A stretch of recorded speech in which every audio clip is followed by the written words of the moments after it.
നമസ്തേ,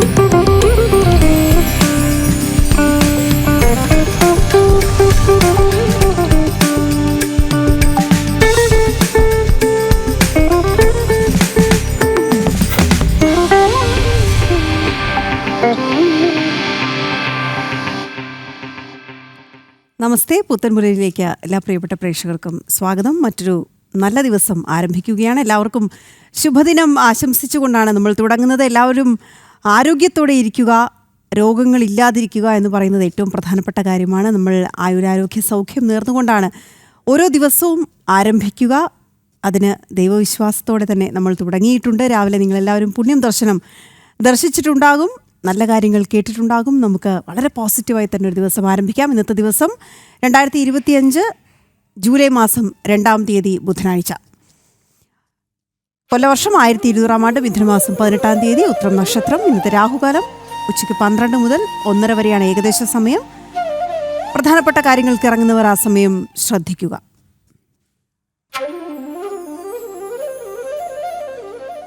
ആയുരാരോഗ്യ സൗഖ്യം നിങ്ങൾക്ക് നേരുമ്പോൾ തന്നെ നമുക്കറിയാം എത്ര കണ്ട് നമ്മുടെ ആരോഗ്യം സംരക്ഷിക്കാൻ നമ്മുടെ നാട്ടിൽ കഴിയുന്നുണ്ട് എന്നുള്ളത്. നമുക്കൊട്ടേറെ മെഡിക്കൽ കോളേജുകളുണ്ട്, ജനറൽ ഹോസ്പിറ്റലുകളുണ്ട്, താലൂക്ക് ആശുപത്രികളുണ്ട്. അങ്ങനെ ഇങ്ങോട്ട് താഴോട്ട് കുടുംബാരോഗ്യ കേന്ദ്രങ്ങളും PHC വരെയും നീളുന്ന തരത്തിൽ വലിയ സംവിധാനങ്ങളുണ്ട്. പക്ഷേ ഈ സംവിധാനങ്ങളിലൊക്കെ എത്ര കണ്ട് ഉപകരണങ്ങളുണ്ട്, സംവിധാനങ്ങളുണ്ട്. കഴിഞ്ഞ ദിവസം ഇതിനുള്ളിൽ നിന്ന് തന്നെ ഡോക്ടർ പുറത്തു വന്ന് കാര്യങ്ങൾ വിളിച്ചു പറയുന്നൊരു സാഹചര്യമുണ്ടായി. അങ്ങനെ വേണ്ടി വന്നു എന്നുള്ളതാണ്. അദ്ദേഹവും വിമർശനങ്ങൾക്ക് ഇരയായിരിക്കുന്നു. സർക്കാരിനുള്ളിൽ നിന്നുകൊണ്ട് മുഖ്യമന്ത്രി തന്നെ നേരിട്ട് വിമർശിക്കുന്നൊരു സാഹചര്യം ഉണ്ടായിരിക്കുന്നു. അദ്ദേഹത്തിനെതിരെ നടപടി വരുമെന്ന് പോലും നമ്മൾ ഭയപ്പെടുന്നുണ്ട്. അങ്ങനെ നടപടി വന്നാൽ കൂടുതൽ ഈ അധ്യാപകരെല്ലാം തന്നെ, മെഡിക്കൽ വിദ്യാഭ്യാസ രംഗത്തുള്ള അധ്യാപകരെല്ലാം തന്നെ അദ്ദേഹത്തിന് ഒരു പിന്തുണ പ്രഖ്യാപിക്കുന്ന സാഹചര്യമൊക്കെ ഉണ്ടായി. പക്ഷേ ഈ ഒരു പശ്ചാത്തലത്തിൽ നമ്മൾ ശ്രദ്ധിക്കേണ്ട ഒരു കാര്യം, ഇതിനു മുൻപേ തന്നെ പലപ്പോഴായി പല ഘട്ടങ്ങളിലായി നമ്മുടെ കേരളത്തിലുള്ള മിക്ക മെഡിക്കൽ കോളേജുകളിലെയും പ്രശ്നങ്ങളെക്കുറിച്ച് ജനം TV തന്നെ വാർത്തകൾ നൽകിയിട്ടുണ്ട്. പക്ഷേ ഇതെല്ലാം ഇങ്ങനെ അപ്പോഴപ്പോൾ ശ്രദ്ധയിൽപ്പെട്ട് നൽകിയതുകൊണ്ട് ശ്രദ്ധിക്കപ്പെടാതെ പോയി എന്നാർക്കും പറയാൻ കഴിയില്ല. ശരി, എല്ലാം ഒരുമിച്ച് നൽകിയാലോ? നമുക്കിന്ന് നോക്കാം എങ്ങനെയാണ് നമ്മുടെ ആതുര രംഗത്ത്, ആരോഗ്യരംഗത്ത് നമ്മുടെ ആശുപത്രികൾ പ്രവർത്തിക്കുന്നത്. പ്രത്യേകിച്ച് മെഡിക്കൽ കോളേജുകൾ എന്ന് പറഞ്ഞാൽ നമുക്ക് ഏതൊരു രോഗിയുടെയും അവസാനത്തെ ആശ്രയമാണ്. അതൊരു റഫറൽ കോളേജ് ആശുപത്രിയാണ് ഈ മെഡിക്കൽ കോളേജ് എന്ന് പറയുന്നത്. അപ്പോൾ മറ്റൊരിടത്ത് നിന്ന് ഇവിടെ എങ്ങും ഈ ചികിത്സ മതിയാകില്ല, ഇനി മെഡിക്കൽ കോളേജിൽ മാത്രമേ ഈ ചികിത്സയുള്ളൂ എന്ന് പറയുമ്പോഴാണ് അവിടേക്ക് എത്തുന്നത്. എന്ന് മാത്രമല്ല, പാവപ്പെട്ട രോഗികളുടെ എല്ലാം അവസാന ആശ്രയം കൂടിയാണ് മെഡിക്കൽ കോളേജ് എന്ന് പറയുന്നത്. അവിടെ തന്നെ വലിയ പ്രശ്നങ്ങളുണ്ട് എങ്കിൽ അവിടെ തന്നെ മെഡിക്കൽ കോളേജിന് തന്നെ മരുന്ന് വേണ്ട ഒരു സാഹചര്യത്തിലേക്ക് വന്നിരിക്കുന്നു, ശസ്ത്രക്രിയ വേണ്ട ഒരു സാഹചര്യത്തിലേക്ക് വന്നിരിക്കുന്നു എന്നതാണ് നമുക്ക് ആകെ മനസ്സിലാക്കാൻ കഴിഞ്ഞത്. ഏതായാലും നമുക്ക് ഇന്നൊരു ദിവസം പൂർണ്ണമായും ഈ മെഡിക്കൽ കോളേജുകളുടെ സാഹചര്യവും മറ്റ് പ്രധാനപ്പെട്ട ആശുപത്രികളുടെ സാഹചര്യവും ഒക്കെയാണ് ജനം TV പരിശോധിക്കുന്നത്. നമുക്ക് തുടങ്ങുമ്പോൾ ആദ്യം പ്രധാന വാർത്തകൾ. തിരുവനന്തപുരം മെഡിക്കൽ കോളേജ് ആശുപത്രിയിൽ വീണ്ടും ഗുരുതര ചികിത്സാ പിഴവ്. കൃത്യസമയത്ത് ചികിത്സ ലഭിക്കാത്ത രോഗി മരിച്ചതായി ബന്ധുക്കളുടെ പരാതി. തിരുവനന്തപുരം ജനറൽ ആശുപത്രിയിലെ പരിമിതികളിൽ ഇടപെട്ട സംസ്ഥാന മനുഷ്യാവകാശ കമ്മീഷൻ.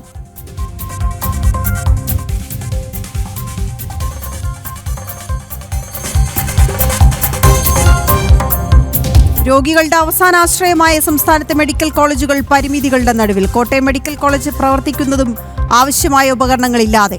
ആലപ്പുഴയിൽ 6 വിഭാഗങ്ങളിലായി നികത്താനുള്ളത് 27 ഡോക്ടർമാരുടെ ഒഴിവുകൾ.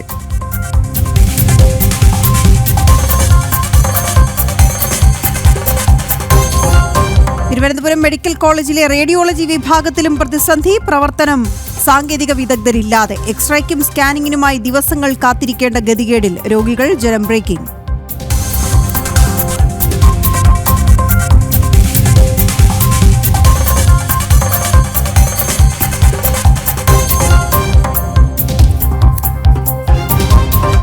DGP-ആയുള്ള റവാഡ ചന്ദ്രശേഖരന്റെ നിയമനം പൂർണ്ണമായും അണികളെ ബോധ്യപ്പെടുത്താനാകാതെ CPM. രക്തസാക്ഷികളെ മറന്നുകൊണ്ട് സർക്കാർ തീരുമാനമെടുത്തു എന്ന് വിമർശനം.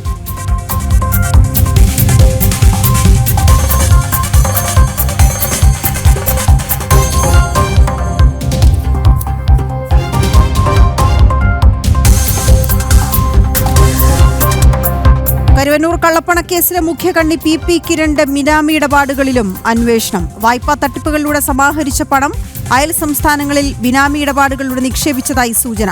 കിരൺ തട്ടിയത് 15 കോടി രൂപ. ED വീണ്ടും ചോദ്യം ചെയ്യും.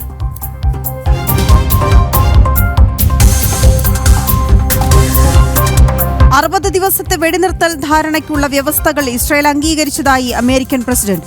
യുദ്ധം ശാശ്വതമായി അവസാനിപ്പിക്കാനുള്ള ശ്രമങ്ങൾ വെടിനിർത്തൽ കാലയളവിൽ തുടരും. ധാരണ ഹമാസ് അംഗീകരിച്ചില്ലെങ്കിൽ വലിയ ആഘാതം സംഭവിക്കുമെന്ന് മുന്നറിയിപ്പ്.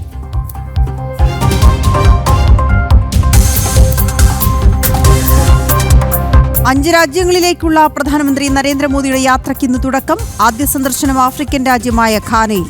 പ്രസിഡന്റുമായി ചർച്ച. ഘാന പാർലമെന്റിനെയും അഭിസംബോധന ചെയ്യും.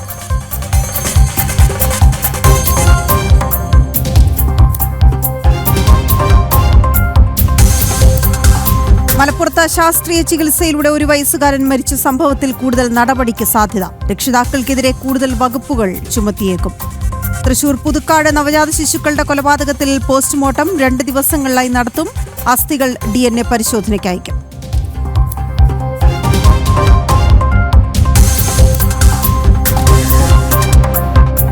പാലക്കാട്ട് വീണ്ടും കാട്ടാന ആക്രമണം. അട്ടപ്പാടിയിൽ വയോധികനെ കാട്ടാന ആക്രമിച്ചു.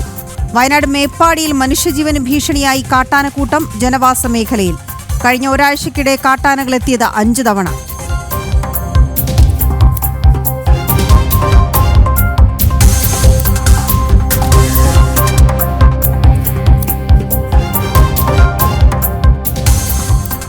ഇനി നമുക്ക് വിശദമായി നോക്കാം. നേരത്തെ സൂചിപ്പിച്ചതുപോലെ മെഡിക്കൽ കോളേജുകളിലൂടെയുള്ള ഒരു തിരിഞ്ഞുനോട്ടമാണ്. മെഡിക്കൽ കോളേജുകൾ എങ്ങനെ പ്രവർത്തിക്കുന്നു, എന്തൊക്കെയാണ് പ്രശ്നങ്ങളുള്ളത്, എന്തൊക്കെയാണ് പ്രശ്നങ്ങളുണ്ട് എന്നുള്ള കാര്യം തിരിച്ചറിഞ്ഞിട്ടുണ്ട്, പലപ്പോഴായി ചൂണ്ടിക്കാണിച്ചിട്ടുമുണ്ട്. നമുക്ക് ഒന്നുകൂടി നോക്കാം. അതിൽ പക്ഷേ ഏറ്റവും പ്രധാനം ഇന്നലെ തിരുവനന്തപുരത്ത് നിന്ന് റിപ്പോർട്ട് ചെയ്തൊരു വാർത്തയാണ്. മെഡിക്കൽ കോളേജ് ആശുപത്രിയിൽ വീണ്ടും ഗുരുതര ചികിത്സാ പിഴവ് സംഭവിച്ചിരിക്കുന്നു. കൃത്യസമയത്ത് ചികിത്സ ലഭിക്കാത്ത രോഗി മരിച്ചതായി ബന്ധുക്കൾ പരാതി നൽകി.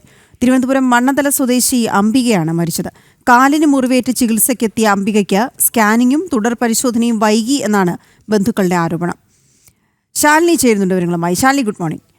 ഈ മെഡിക്കൽ കോളേജിൽ എന്തൊക്കെ പ്രശ്നങ്ങളുണ്ട് എന്ന് ചർച്ച ചെയ്യാൻ തുടങ്ങിയതാണ്. പക്ഷേ മരണം പോലും സംഭവിക്കുന്നിടങ്ങളിലേക്ക് അനാസ്ഥ കൊണ്ടോ അല്ലെങ്കിൽ ഉപകരണങ്ങളുടെ അപര്യാപ്തത കൊണ്ടോ ഈ ഉപകരണങ്ങൾ പ്രവർത്തിപ്പിക്കുന്നതിനാവശ്യമായ സാങ്കേതിക വിദഗ്ധരില്ലാത്തത് കൊണ്ടോ ഇനി ഇതൊന്നുമല്ലാതെ അവഗണന കൊണ്ടോ ഒക്കെ രോഗികളുടെ ജീവൻ നഷ്ടപ്പെടുന്ന സാഹചര്യങ്ങളിലേക്ക് എത്തുന്നു എന്നുള്ളതാണ് ഈ ഒടുവിൽ സംഭവിച്ച വാർത്ത. എന്താണ് ശാലിനി?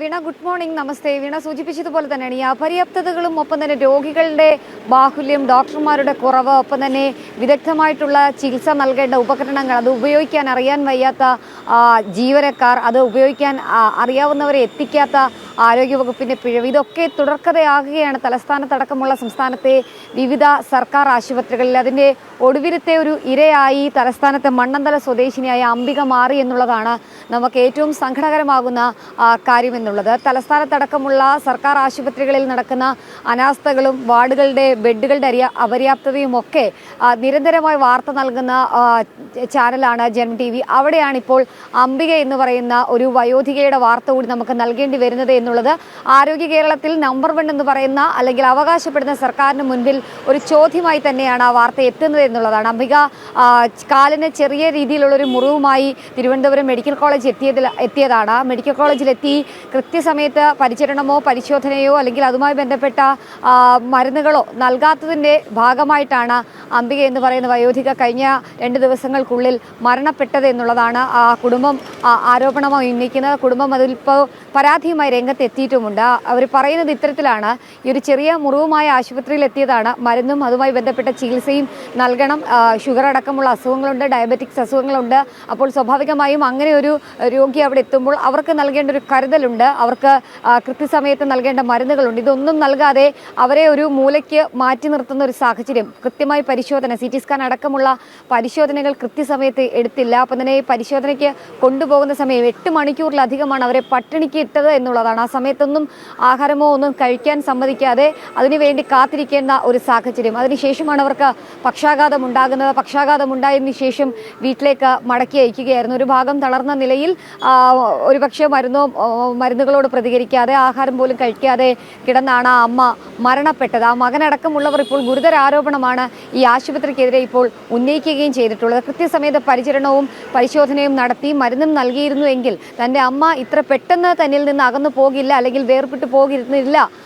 ആശുപത്രിയുടെ ഭാഗത്തു നിന്നുണ്ടായത് ഗുരുതര വീഴ്ചയാണ് എന്നുള്ളതാണ് അവർ അറിയിക്കുകയും ചെയ്തത്. നിരന്തരം തിരുവനന്തപുരം മെഡിക്കൽ കോളേജിലേക്ക് നിരന്തരമായി സംസ്ഥാനത്തിന്റെ വിവിധ കോണുകളിൽ നിന്ന് വിവിധ അസുഖങ്ങളെ കാണിക്കാൻ വേണ്ടിയിട്ടും ഒപ്പം തന്നെ സാധാരണക്കാർക്ക് കാണിക്കാൻ പറ്റുന്ന ഇടമാണ് എന്നുള്ള വിശ്വാസത്തോടു കൂടി എത്തുകയും അവിടെ അവഗണനയുടെ എല്ലാ രീതിയിലുള്ള സീമകളും ആണ് ആ സാധാരണക്കാർക്ക് നേരിടേണ്ടി വരുന്നത് എന്നുള്ളതാണ്. നമ്മൾ പല വാർഡുകളിലേക്കും തിരുവനന്തപുരം മെഡിക്കൽ കോളേജിലെയും ജനറൽ ആശുപത്രിയിലേക്ക് പോകുമ്പോൾ ഒരു ബെഡിൽ തന്നെ തീരെ വയ്യാത്ത അല്ലെങ്കിൽ ആരോഗ്യസ്ഥിതി തീരെ ഗുരുതരമായ രോഗികൾ ഒരു ബെഡിൽ തന്നെ രണ്ടുപേരൊക്കെ ഷെയർ ചെയ്ത് കിടക്കേണ്ട സാഹചര്യം, ഏറ്റവും താഴത്തെ ബെഡിലേക്ക് അല്ലെങ്കിൽ തറയിലേക്കൊക്കെ ഇറങ്ങി കിടക്കേണ്ട സാഹചര്യങ്ങൾ ഉണ്ടാകുന്നു. പാറ്റ, എലി ഇതൊക്കെ നിരന്തരമായി രോഗികളെ വേട്ടയാടുന്ന സാഹചര്യം, കൃത്യസമയത്ത് റൗണ്ട്സിങ്ങിനോ ഡോക്ടർമാരോ എത്തി അവരുടെ ആരോഗ്യനില പരിശോധിക്കാത്ത സാഹചര്യം, ഒരു ടെസ്റ്റിന് എഴുതി കൊടുത്തു കഴിഞ്ഞാൽ ആ ടെസ്റ്റിന് മണിക്കൂറുകളോളം കാത്തു നിൽക്കുക, അല്ലെങ്കിൽ ആ ബ്ലോക്കിൽ പോലും ആ ടെസ്റ്റ് ചെയ്യേണ്ട സ്ഥലമില്ലാതെ രക്തവും ഒക്കെയായി ബ്ലഡ് ബാങ്കിലേക്ക് നിരന്തരം കയറി ഇറങ്ങുക, മണിക്കൂറുകളോളം ക്യൂ നിൽക്കേണ്ട സാഹചര്യങ്ങൾ, ഒരിടത്ത് പണമടിക്കേണ്ട സൗകര്യം, മറ്റൊരിടത്ത് ഈ ബ്ലഡ് കൊണ്ടുകൊടുക്കേണ്ട സാമ്പിളുകൾ കൊണ്ടുകൊടുക്കേണ്ട സ്ഥലം. അങ്ങനെ തിരുവനന്തപുരത്തേക്ക് അവരുടെ അസുഖം ഭേദമാകുമെന്നുള്ള വിശ്വാസത്തോടു കൂടി എത്തുന്ന ഒരുപാട് രോഗികളാണ് നിരന്തരം അവിടെ വലയുന്നത്. ആ വലയുന്ന രോഗികൾ പിന്നീട് നടന്നു വന്ന രോഗികൾ പലരും ആംബുലൻസിൽ മരണമടഞ്ഞ് തിരികെ പോകേണ്ട സാഹചര്യം വരെ തിരുവനന്തപുരം മെഡിക്കൽ കോളേജിൽ ഉണ്ടായിരിക്കൊണ്ടിരിക്കുകയാണ്. ആരോഗ്യമന്ത്രി വീണ ജോർജ് അടക്കമുള്ളവരും മുൻപ് ആരോഗ്യമന്ത്രിയായിട്ട് ഇരുന്നവരൊക്കെ എപ്പോഴും അവകാശപ്പെടുന്നൊരു കാര്യമുണ്ട്, ആരോഗ്യത്തിൻ്റെ കാര്യത്തിൽ കേരളം നമ്പർ 1 ആണ് എന്നുള്ളത്. പക്ഷേ അവർക്കൊരു അസുഖം വന്നാൽ, അവർക്കൊരു ചെറിയ രോഗം വന്നാൽ അവർ ഉടനെ പോകുന്നത് അമേരിക്കയിലേക്കും മറ്റ് വിദേശ രാജ്യങ്ങളിലേക്കും വിദേശ ചികിത്സ തേടിയും ഒക്കെയാണ്. മുഖ്യമന്ത്രി അടക്കമുള്ളവർ പല ഘട്ടങ്ങളിലും അത്തരത്തിലുള്ള അവകാശവാദം ഉന്നയിക്കുകയും ചെയ്യുന്നുണ്ട്. കഴിഞ്ഞ ദിവസങ്ങളിൽ ഈ ഡോക്ടർ ഹാരിസ് ചിറക്കൽ അദ്ദേഹം ഈ ഒരു ഫേസ്ബുക്ക് പോസ്റ്റ് ഇട്ടതിന് ശേഷം പല കോണുകളിൽ നിന്ന് അദ്ദേഹത്തിന് പിന്തുണ എത്തിയിരുന്നു. അതിന് പിന്നാലെ കഴിഞ്ഞ ദിവസം മന്ത്രി അടക്കമുള്ളവർ അന്വേഷിക്കാൻ സമിതിയെ നിയോഗിച്ചുവെങ്കിലും മുഖ്യമന്ത്രി അടക്കമുള്ളവർ ഹാരിസ് ചിറക്കലിനെ തള്ളുന്ന സാഹചര്യങ്ങൾ നമ്മൾ കണ്ടതാണ്.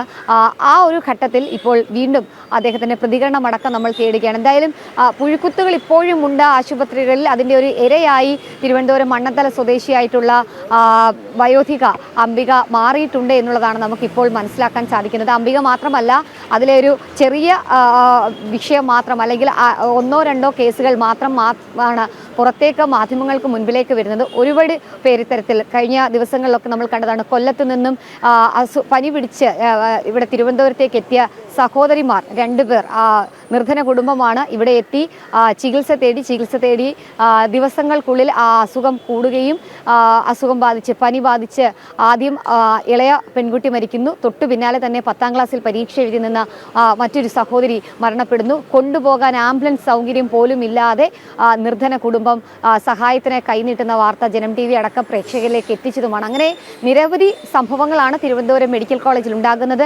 ഈ സമിതി നിയോഗിച്ചുകൊണ്ട് ഒരു പഠനം നടത്തി പ്രശ്നങ്ങൾ പരിഹരിക്കാമെന്ന് പറഞ്ഞ് തടിയൂരുന്നതല്ലാതെ കൃത്യമായി എന്താണ് പ്രശ്നമെന്ന് മനസ്സിലാക്കി അത് പരിഹരിക്കാൻ ഇപ്പോഴും ആരോഗ്യവകുപ്പ് തയ്യാറാകുന്നില്ല എന്നുള്ളതാണ് ഇത്തരം സംഭവങ്ങളിൽ നിന്ന് നമുക്ക് മനസ്സിലാവുന്നത്. വീണ.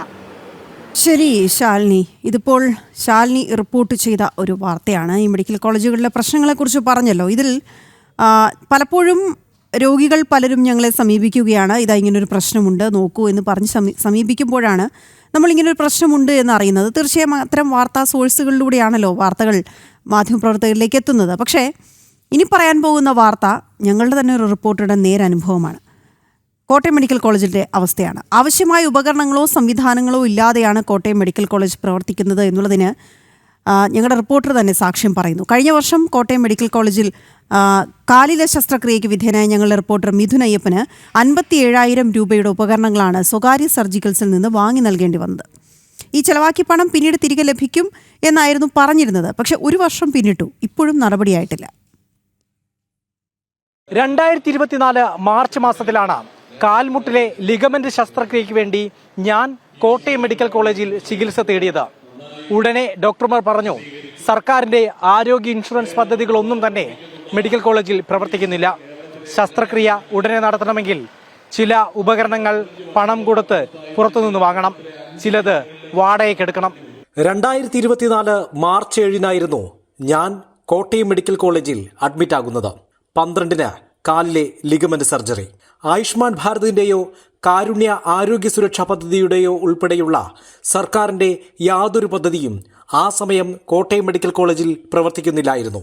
സർജറി നടക്കണമെങ്കിൽ പുറത്തുനിന്ന് ശസ്ത്രക്രിയാ ഉപകരണങ്ങൾ വാടകയായും വിലയ്ക്കും വാങ്ങി നൽകണമെന്ന് ഓർത്തോ വിഭാഗം ഡോക്ടർമാർ പറഞ്ഞു. സർക്കാർ ഫണ്ട് ലഭിക്കാത്തതിനാൽ തങ്ങൾ നിസ്സഹായരാണെന്ന് അധികൃതർ കൈമലർത്തി. ശസ്ത്രക്രിയയ്ക്കായി പുറത്തുനിന്ന് വാങ്ങേണ്ട ലിസ്റ്റിലുണ്ടായിരുന്നത് ഗ്ലൗസും മാസ്കും അടക്കമുള്ള ഏറ്റവും അടിസ്ഥാന വസ്തുക്കൾ. ശസ്ത്രക്രിയാ ഉപകരണങ്ങളുടെ വാടക ഉൾപ്പെടെ ചെലവായത് 57,000 രൂപ. ശസ്ത്രക്രിയയ്ക്ക് ഉപയോഗിക്കേണ്ട പ്രധാന ഉപകരണങ്ങൾ തുടങ്ങി സർജൻ ഗൗണും ഗ്ലൗസുകളും മാർക്കർ പെന്നും മോപ്പിൻ പാഡും അടക്കം ഒന്നും തന്നെ മെഡിക്കൽ കോളേജിലില്ല. എല്ലാത്തിനും സ്വകാര്യ ഇടപാടുകാരെ ആശ്രയിക്കണം. അതിന് ബന്ധപ്പെടേണ്ട സ്വകാര്യ സർജിക്കൽസിന്റെ നമ്പറും ഡോക്ടർമാർ തന്നെ നൽകും. ആകെ 57,000 രൂപയുടെ വസ്തുക്കൾ രോഗികൾ തന്നെ വാങ്ങി നൽകണം. ചെലവാക്കിയ പണം ഫണ്ട് അനുവദിക്കുന്ന മുറയ്ക്ക് ബാങ്ക് അക്കൗണ്ടിൽ നൽകുമെന്നായിരുന്നു പറഞ്ഞിരുന്നത്. പക്ഷേ നടപടിയായില്ല. ഇത് ഒരു ഉദാഹരണം മാത്രം. ഇങ്ങനെ പ്രതിദിനം നിരവധി രോഗികളാണ് സർക്കാർ അനാസ്ഥയിൽ വഞ്ചിതരാകുന്നത്. ചെലവായ തുക സർക്കാരിന്റെ ആരോഗ്യ ഇൻഷുറൻസ് പദ്ധതിയിൽ ഉൾപ്പെടുത്തി വൈകാതെ തന്നെ തിരിച്ചു ലഭിക്കുമെന്നായിരുന്നു നൽകിയിരിക്കുന്ന വാഗ്ദാനം. പക്ഷേ 1 വർഷം പിന്നിട്ടിട്ടും ചില്ലി പണം പോലും തിരികെ ലഭിച്ചിട്ടില്ല. പരസ്യത്തിൽ പറയുന്നതല്ല യഥാർത്ഥ ആരോഗ്യ കേരളം. ക്യാമറമാൻ വിവേക് ജി വിനോദിനൊപ്പം മിഥുൻ അയ്യപ്പൻ, ജനം. മിഥുൻ അയ്യപ്പൻ തത്സമയം ചേരുന്നുണ്ട് ഇതിൻ്റെ കൂടുതൽ വിവരങ്ങളുമായി. മിഥുൻ, ഈ വിവരം നേരത്തെ തന്നെ നമുക്ക് അറിയാവുന്നതാണ്. പക്ഷേ ഈ 1 വർഷം കഴിഞ്ഞിട്ടും ഈ പണം തിരികെ ലഭിച്ചിട്ടില്ല ഇതുവരെ എന്നുള്ളത് പുതിയ അറിവ് കൂടിയാണ്. പ്രേക്ഷകരെ സംബന്ധിച്ചിടത്തോളം ഇത് ആകെ മൊത്തം പുതിയൊരു അറിവാണ്. ഇത് മറ്റൊരാളുടെ അനുഭവ സാക്ഷ്യത്തിന് വേണ്ടി പോകേണ്ടതില്ല. സ്വയം പറയാം മിഥുന്, എന്തൊക്കെ പ്രശ്നങ്ങൾ അന്ന് നേരിട്ടു?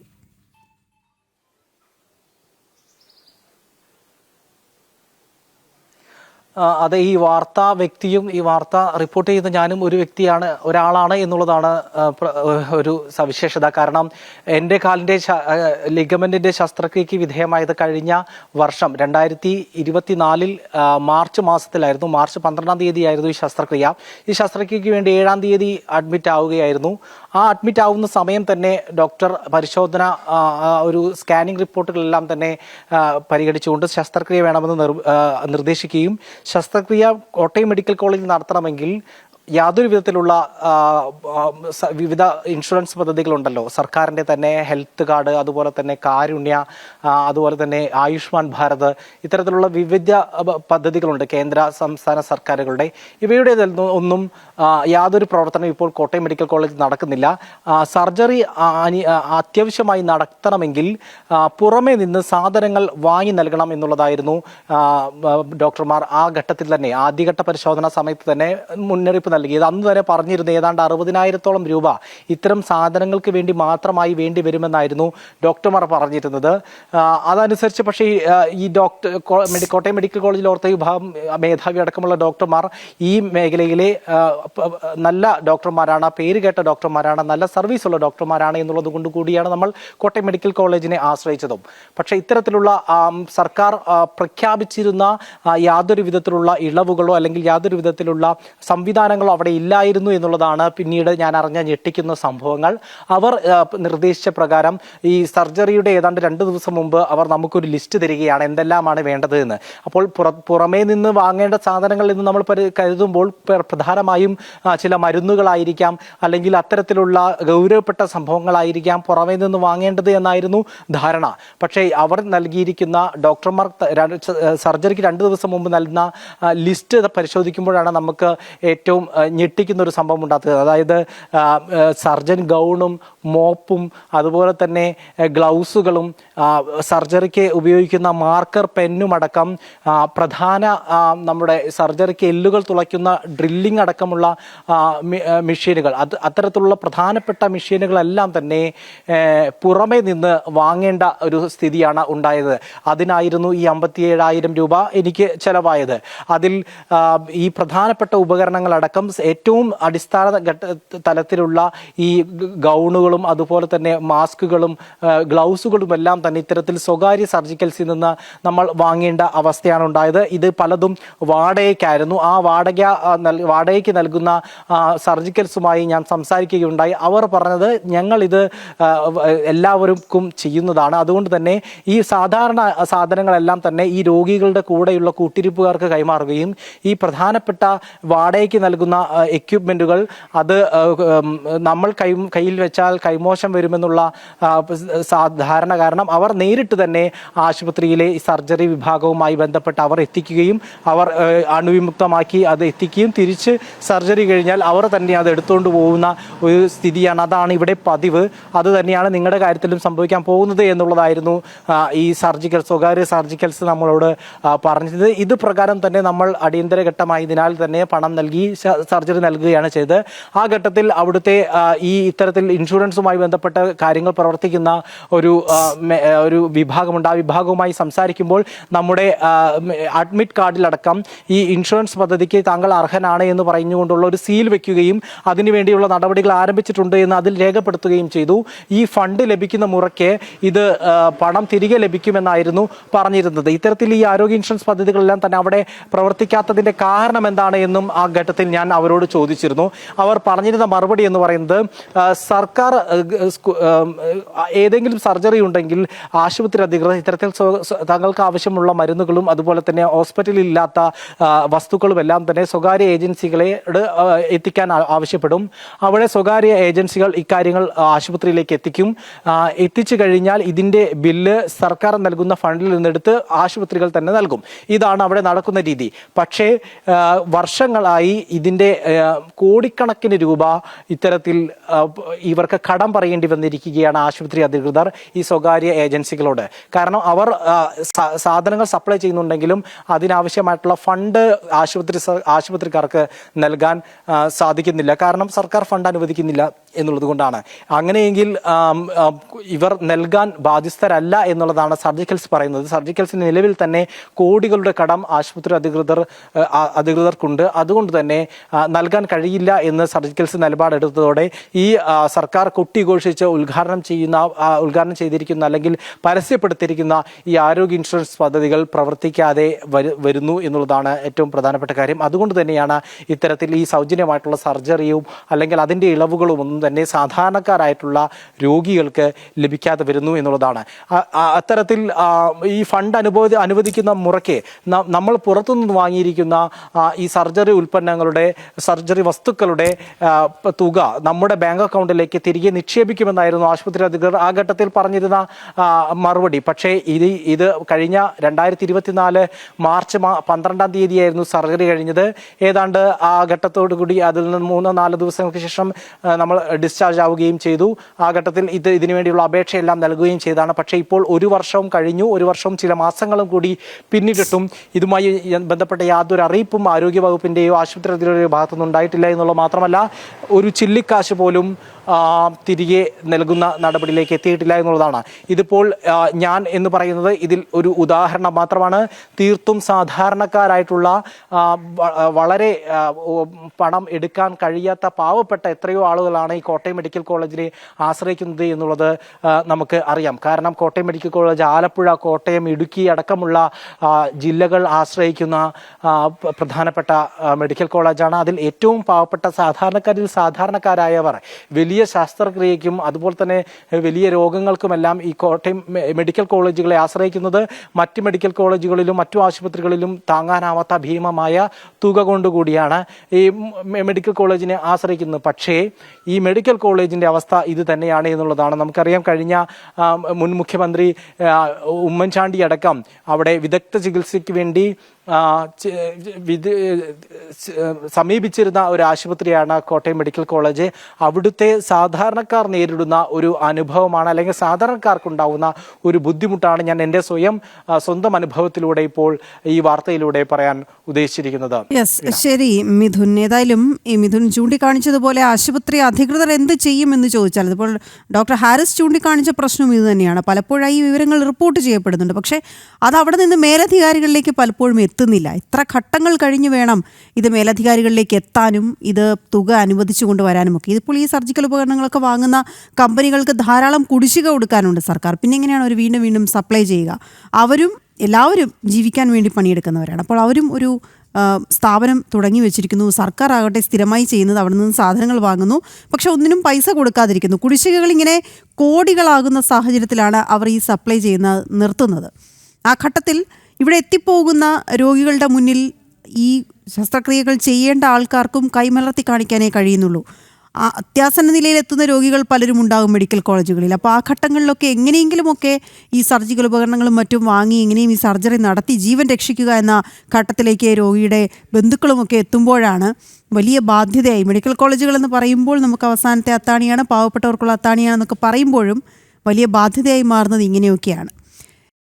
ഇനി തിരുവനന്തപുരം ജനറൽ ആശുപത്രിയിലെ പരിമിതികളിൽ ഇപ്പോൾ സംസ്ഥാന മനുഷ്യാവകാശ കമ്മീഷൻ ഇടപെടേണ്ട സാഹചര്യം എത്തിയിരിക്കുന്നു. ആധുനിക സൗകര്യമുള്ള എക്സ്റേ മെഷീൻ അനിവാര്യമെന്നും കമ്മീഷൻ നിരീക്ഷണം. സിസ്റ്റം വാങ്ങാനുള്ള പ്രപ്പോസൽ 2026-27 സാമ്പത്തിക വർഷത്തെ പ്ലാൻ ഫണ്ടിൽ ഉൾപ്പെടുത്തുന്ന കാര്യം പരിശോധിക്കാമെന്ന് ആരോഗ്യവകുപ്പ് ഡയറക്ടർ കമ്മീഷനെ അറിയിച്ചു എന്നുമാണ് അറിയുന്നത്. ശാലിനി ചേരുന്ന വിവരങ്ങളുമായി. ശാലിനി, ഒടുവിൽ മനുഷ്യാവകാശ കമ്മീഷൻ ഇടപെടേണ്ടി വന്നിരിക്കുന്നു, കാര്യങ്ങൾ വ്യക്തമാക്കിയിരിക്കുന്നു. പക്ഷെ അപ്പോഴും പ്രപ്പോസലായി ഉൾപ്പെടുത്താം, പ്ലാൻ ഫണ്ടിൽ ഉൾപ്പെടുത്താം തുടങ്ങിയ കാര്യങ്ങളൊക്കെയാണ്. ഇത് ഉൾപ്പെടുത്തി അത് വാങ്ങി വരുമ്പോഴേക്കും എത്ര രോഗികൾ ഓരോ ദിവസവും വന്നു പോകുന്ന ഒരിടമാണ്. എങ്ങനെ ഇത് വളരെ പെട്ടെന്ന് അടിയന്തരമായി പരിഹാരം കാണേണ്ട ഒരു കാര്യമായി ഇപ്പോഴും നമ്മുടെ ഈ ആരോഗ്യരംഗത്തെ അല്ലെങ്കിൽ ആതുര രംഗത്തെ ഇടപാടുകൾ, കാര്യങ്ങൾ ഒന്നും വന്നിട്ടില്ല എന്നുകൂടിയല്ലേ മനസ്സിലാക്കേണ്ടത്?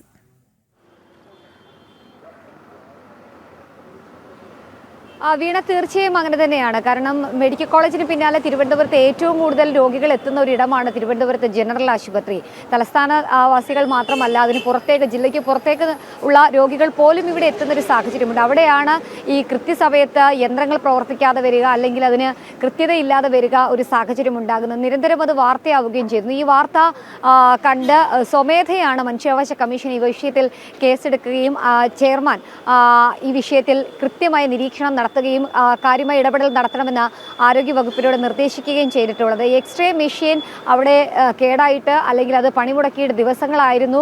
ആ പണിമുടക്കിയ സാഹചര്യത്തിലടക്കമാണ് പത്രവാർത്തകൾ വരുന്നത്. ആ വാർത്തകൾ അലക്സാണ്ടർ കാണുകയും അതിൻ്റെ അടിസ്ഥാനത്തിൽ കൂടിയാണ് കമ്മീഷൻ ഈ വിഷയത്തിൽ ഇടപെട്ടുകൊണ്ട് അടിയന്തരമായി തന്നെ ആ എക്സ്റേ മെഷീൻ മാറ്റണം, ആധുനിക സൗകര്യത്തോടു കൂടിയുള്ള എക്സ്റേ മെഷീനുകൾ അവിടെ സ്ഥാപിക്കണം, കൂടുതൽ ഇമേജുകൾ കൂടുതൽ സമയത്ത് കൂടുതൽ രോഗികൾക്ക് ഉപയോഗപ്പെടുന്ന രീതിയിലുള്ള സംവിധാനത്തിലേക്ക് മാറ്റണം എന്നുള്ള കാര്യം കമ്മീഷൻ നിരീക്ഷിക്കുകയും ചെയ്തത്. ഇതുമായി ബന്ധപ്പെട്ട് കമ്മീഷന് മുൻപാകെ ഹാജരായത് ആരോഗ്യവകുപ്പിന്റെ ഡയറക്ടർ തന്നെയാണ്. അവർ നേരിട്ട് അറിയിച്ചിട്ടുള്ളത് 2026-27 പ്ലാൻ ഫണ്ടിൽ പെടുത്തിക്കൊണ്ട് അതിനുള്ള തുക അനുവദിച്ച് നടപടികൾ വേഗത്തിലാക്കാം എന്നുള്ളതാണ്. പക്ഷേ വീണ സൂചിപ്പിച്ചതുപോലെ തന്നെയാണ് ആ നടപടികൾ എത്രത്തോളം കാലതാമസം എടുക്കുമെന്നുള്ളത് ഒരു ചോദ്യചിഹ്നമായി തന്നെ നിൽക്കുകയാണ്. ഈ പറഞ്ഞതുപോലെ തന്നെ ഇനി അത് കൊട്ടേഷൻ കൊടുത്ത് അല്ലെങ്കിൽ അത് വാങ്ങുന്നതിനുള്ള മറ്റ് പേപ്പർ വർക്കുകളൊക്കെ കഴിഞ്ഞ് അത് അധികാരികളുടെ മുൻപിലേക്ക് എത്തി അത് സാങ്ഷനായി ആ ഒരു എക്സ്റേ മെഷീൻ, ഡിജിറ്റൽ എക്സ്റേ മെഷീനാണ്, അത് അവിടേക്ക് എത്തി അത് പിന്നീട് ഇൻസ്റ്റാൾ ചെയ്ത് അത് പ്രവർത്തന സജ്ജമാക്കി അത് പിന്നെ ഔദ്യോഗിക ഉദ്ഘാടനവും കൂടിയുണ്ട്. അതാണ് ഏറ്റവും ശ്രദ്ധേയമായിട്ടുള്ള കാര്യം. തിരുവനന്തപുരം മെഡിക്കൽ കോളേജിലടക്കം നമുക്കറിയാം ഒരു കാത്ത് ലാബ് തുടങ്ങി ആ കാത്ത് ലാബിൻ്റെ ഔദ്യോഗിക ഉദ്ഘാടനം നടക്കാതെ അത് പണിമുടക്കി കിടക്കുന്ന ദിവസങ്ങളായി നമുക്ക് വാർത്തകളായി വരികയാണ്. ആ സാഹചര്യത്തിൽ ഇതിൻ്റെ ഉദ്ഘാടനമൊക്കെ കഴിഞ്ഞതിന് ശേഷമായിരിക്കും ഒരു പക്ഷേ അത് രോഗികൾക്ക് ഉപയോഗപ്പെടുക. ആ സമയത്ത് തന്നെ നിരവധി രോഗികൾ മരണപ്പെടുന്ന സാഹചര്യവും ഉണ്ടാകും എന്നുള്ളതാണ് ഇപ്പോൾ ചൂണ്ടിക്കാട്ടപ്പെടുന്നത്. എന്തായാലും വിഷയത്തിൽ കൃത്യമായി തന്നെ കമ്മീഷൻ ഇടപെട്ടിരിക്കുകയാണ്. ഇവിടെ ഇനി ഓരോ സംഭവങ്ങളും ഉണ്ടാകുമ്പോൾ വിവിധ കമ്മീഷനുകൾ ഇടപെട്ടാൽ മാത്രമേ ആരോഗ്യവകുപ്പ് ആയിക്കോട്ടെ സർക്കാർ സംവിധാനങ്ങളായിക്കോട്ടെ ഉണർത്ത് പ്രവർത്തിക്കൂ എന്നുള്ളൊരു രീതിയിലേക്ക് കാര്യങ്ങൾ എത്തുന്നു എന്നുള്ളതാണ്. എന്തായാലും ഹാരിസ് ചിറക്കലിൻ്റെ ഈ ഒരു പ്രതികരണത്തിന് പിന്നാലെ ഇപ്പോൾ സംസ്ഥാന വ്യാപകമായി ആരോഗ്യ മേഖലയിൽ വലിയ രീതിയിലുള്ള അഴിച്ചുപണി നടത്തുമെന്ന് ആരോഗ്യമന്ത്രി പറയുമ്പോഴും ഈ കാലതാമസം പരിഹരിക്കാനുള്ള അല്ലെങ്കിൽ ആ ഇടപെടൽ അത് നീട്ടിക്കൊണ്ടു പോകാതെ അടിയന്തരമായി തന്നെ ഇടപെടൽ നടത്തി അതിനുള്ള ഫണ്ട് അനുവദിക്കുകയും അത് മറ്റ് ഇടപെടലുകൾ നടത്തി അത് രോഗികൾക്ക് ഉപയോഗപ്പെടുന്ന രീതിയിലേക്ക് മാറ്റുക എന്നുള്ള കാര്യത്തിൽ ഇപ്പോഴും ഒരു ചോദ്യചിഹ്നമായി നിൽക്കുകയാണ്. എന്തായാലും തിരുവനന്തപുരത്തെ സംബന്ധിച്ചിടത്തോളം ഏറ്റവും കൂടുതൽ രോഗികൾ എത്തുന്ന ഒരു ഇടമാണ് ജനറൽ ആശുപത്രി. അവിടെ ഈ ഇമേജിംഗ് സിസ്റ്റം വർക്കാകാത്തതുകൊണ്ട് തന്നെ സ്വകാര്യ ആശുപത്രികളെയും ഒപ്പം തന്നെ സ്വകാര്യ ലാബുകളെയും ഒക്കെ സമീപിക്കേണ്ട ഒരു സാഹചര്യത്തിലേക്ക് കാര്യങ്ങൾ പോയിരുന്നു. നിർധനരായ സാധാരണക്കാരാണ് ഇവിടെ ചികിത്സയ്ക്കായി എത്തുന്നത്. അവർക്ക് മുൻപിലാണ് ഇത്തരത്തിൽ ഈ ഒരു മെഷീൻ ഇല്ലാത്തത് കാരണം വലിയ രീതിയിലുള്ള ആശങ്കകളും ദുരിതവും അനുഭവിക്കേണ്ടി വരുന്നത്. ആ ദുരിതത്തിൻ്റെ പിന്നാലെയാണ് കമ്മീഷൻ കൂടി, മനുഷ്യാവകാശ കമ്മീഷൻ കൂടി ഈ വിഷയത്തിൽ ഇടപെട്ടിട്ടുള്ളത്. വീണ. ഓക്കെ, ശരി ശാലിനി. നമുക്ക് അരമണിക്കൂർ പിന്നിടുമ്പോൾ ഈ ഘട്ടത്തിൽ നമ്മോടൊപ്പം ചേരുന്ന പ്രേക്ഷകർക്കായി തലക്കെട്ടുകൾ ഒരിക്കൽ കൂടി നോക്കാം.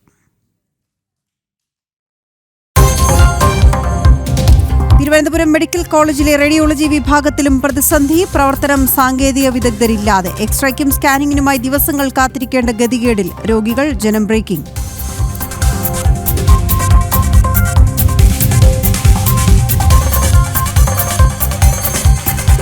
തിരുവനന്തപുരം മെഡിക്കൽ കോളേജ് ആശുപത്രിയിൽ വീണ്ടും ഗുരുതര ചികിത്സാ പിഴവ്. കൃത്യസമയത്ത് ചികിത്സ ലഭിക്കാത്ത രോഗി മരിച്ചതായി ബന്ധുക്കളുടെ പരാതി. തിരുവനന്തപുരം ജനറൽ ആശുപത്രിയിലെ പരിമിതികളിൽ ഇടപെട്ട സംസ്ഥാന മനുഷ്യാവകാശ കമ്മീഷൻ.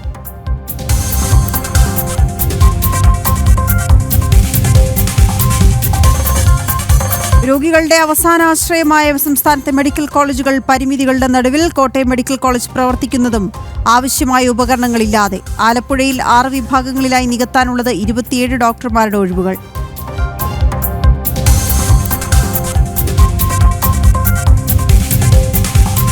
DGP-ആയുള്ള റവാഡ ചന്ദ്രശേഖരന്റെ നിയമനം പൂർണ്ണമായും അണികളെ ബോധ്യപ്പെടുത്താനാകാതെ CPM. രക്തസാക്ഷികളെ മറന്നുകൊണ്ട് സർക്കാർ തീരുമാനമെടുത്തു എന്ന് വിമർശനം.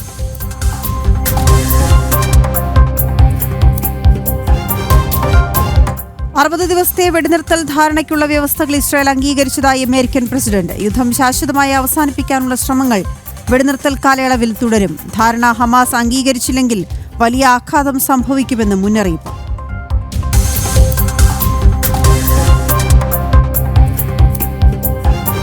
അഞ്ച് രാജ്യങ്ങളിലേക്കുള്ള പ്രധാനമന്ത്രി നരേന്ദ്രമോദിയുടെ യാത്രയ്ക്കിന്ന് തുടക്കം. ആദ്യ സന്ദർശനം ആഫ്രിക്കൻ രാജ്യമായ ഘാനയിൽ. പ്രസിഡന്റുമായി ചർച്ച. ഘാന പാർലമെന്റിനെയും അഭിസംബോധന ചെയ്യും.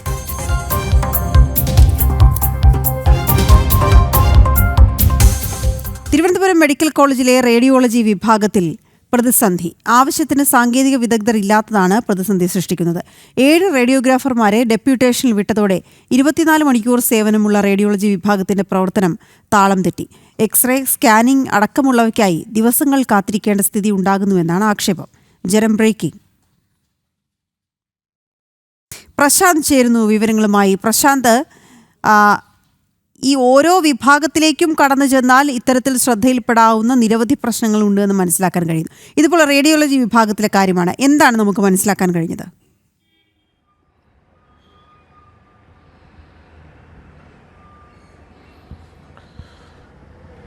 വീണ, തിരുവനന്തപുരം മെഡിക്കൽ കോളേജിനെ സംബന്ധിച്ചിടത്തോളം പറയുകയാണെങ്കിൽ അത്ര സുഖകരമായിട്ടുള്ള വാർത്തകളല്ല ഈ കഴിഞ്ഞ ദിവസങ്ങളിലെല്ലാം ഉണ്ടായിട്ടുള്ളത്. നമുക്കറിയാം, നിലവിലെ വിവാദങ്ങൾ പോലും കെട്ടടങ്ങാതെ തുടരുന്നൊരു സാഹചര്യമാണുള്ളത്.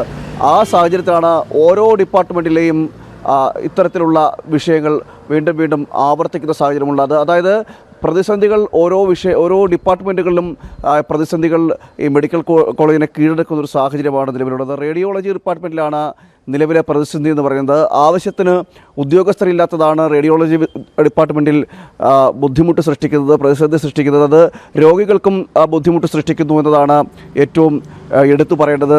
അതായത് ഈ റേഡിയോളജി ഡിപ്പാർട്ട്മെൻറ്റിൽ 41 ജീവനക്കാർ മാത്രമാണ് നിലവിലുള്ളത്. റേഡിയോളജി ഡിപ്പാർട്ട്മെൻറ്റ് എന്ന് നമ്മൾ പറയുമ്പോൾ 24 മണിക്കൂർ സേവനം നൽകുന്ന സംസ്ഥാനത്തെ ഒരു റേഡിയോളജി ഡിപ്പാർട്ട്മെൻറ്റാണ് തിരുവനന്തപുരത്തുള്ളത്. ആ 74 മണിക്കൂർ സേവനം നൽകുമ്പോൾ നിലവിലെ ഉദ്യോഗസ്ഥർ, നിലവിലെ ടെക്നീഷ്യന്മാർ അത് പരിമിതമാണെന്നാണ് ഇപ്പോൾ അവിടെ നിന്ന് നമുക്ക് ലഭിക്കുന്ന വിവരം. ആ 41 പേരിലാണ് 7 പേരെ ഡെപ്യൂട്ടേഷനിൽ അയച്ചിരിക്കുന്നത്. കോന്നി മെഡിക്കൽ കോളേജിലും ഇടുക്കി മെഡിക്കൽ കോളേജിലുമായി 5ഉം 2ഉം എന്നിങ്ങനെ ടെക്നീഷ്യന്മാരെ ഡെപ്യൂട്ടേഷനിലേക്ക് വിട്ടു. ആ വർക്കിംഗ് അറേഞ്ച്മെൻറ്റിൻ്റെ ഭാഗമായിട്ടാണ് അവിടെ ഡെപ്യൂട്ടേഷനിലേക്ക് വിട്ടത്. എന്നാൽ ഇവരെ തിരിച്ചു വിളിക്കുവാൻ സർക്കാർ തയ്യാറാകുന്നുമില്ല. കോന്നി മെഡിക്കൽ കോളേജിലും അതോടൊപ്പം തന്നെ ഇടുക്കി മെഡിക്കൽ കോളേജിലും പുതിയ തസ്തിക സൃഷ്ടിച്ചുകൊണ്ട് അവിടെ നിയമനം നടത്തുവാനും തയ്യാറാകുന്നില്ല. ഇതോടുകൂടിയാണ് തിരുവനന്തപുരം മെഡിക്കൽ കോളേജിലേക്ക് വലിയ രീതിയിലുള്ള പ്രതിസന്ധി ഉണ്ടാകുന്നത്. നിലവിൽ MRI സ്കാനിങ്, അതോടൊപ്പം തന്നെ CT സ്കാനിങ്, മാമോഗ്രാം തുടങ്ങിയ അതിനൂതന സംവിധാനങ്ങൾ അടക്കമുണ്ട്. അതോടൊപ്പം തന്നെ വിവിധ ഇതുമായി ബന്ധപ്പെട്ട ഈ ടെക്നീഷ്യന്മാരടക്കം ആവശ്യമാകുന്നൊരു സാഹചര്യവും നിലനിൽക്കുന്നുണ്ട്.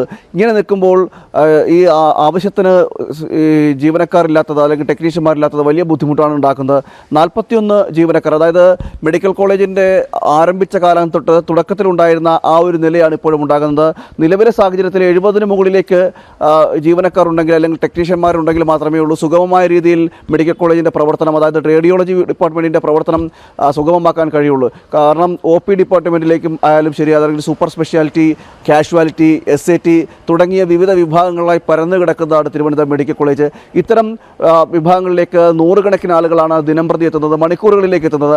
ആ സാഹചര്യത്തിൽ ഇവരെ ഇത്തരം ആളുകൾ കൂട്ടമായി എത്തുമ്പോൾ അല്ലെങ്കിൽ ഇത്തരം ആളുകൾക്ക് വേണ്ടി സേവനം കൊടുക്കുവാൻ ഉള്ള ബുദ്ധിമുട്ടും പരിമിതിയുമാണ് ഇപ്പോൾ ഉദ്യോഗസ്ഥരുടെ ഭാഗത്തും ഉണ്ടാകുന്നത്. ഇതിൻ്റെ ഒരു മനോവിഷമത്തിലാണ്. അതായത് മണിക്കൂറുകൾ ഈ ഇത്രയും സമയം കഷ്ടപ്പെടേണ്ട ഒരു ബുദ്ധിമുട്ടിൽ കൂടിയാണ് ഈ ഉദ്യോഗസ്ഥർ പങ്കുവയ്ക്കുന്നത്. അതായത് നമുക്കറിയാം ഈ റേഡിയോളജി ഡിപ്പാർട്ട്മെൻറ്റ് വലിയ രീതിയിൽ കഷ്ടപ്പെടുന്നൊരു ഡിപ്പാർട്ട്മെൻറ്റ് കൂടിയാണ്. മാത്രമല്ല തിരുവനന്തപുരം മെഡിക്കൽ കോളേജിനെ സംബന്ധിച്ചിടത്തോളം പറയുകയാണെങ്കിൽ നിരന്തരം ഇത്തരത്തിൽ രോഗികൾ വർദ്ധിക്കുന്ന സാഹചര്യം, രോഗികൾ വരുന്ന സാഹചര്യമൊക്കെ ഉള്ളതാണ്. അനിയന്ത്രിതമായിട്ടാണ് രോഗികൾ തിരുവനന്തപുരം മെഡിക്കൽ കോളേജിലേക്ക് എത്തുന്നത്.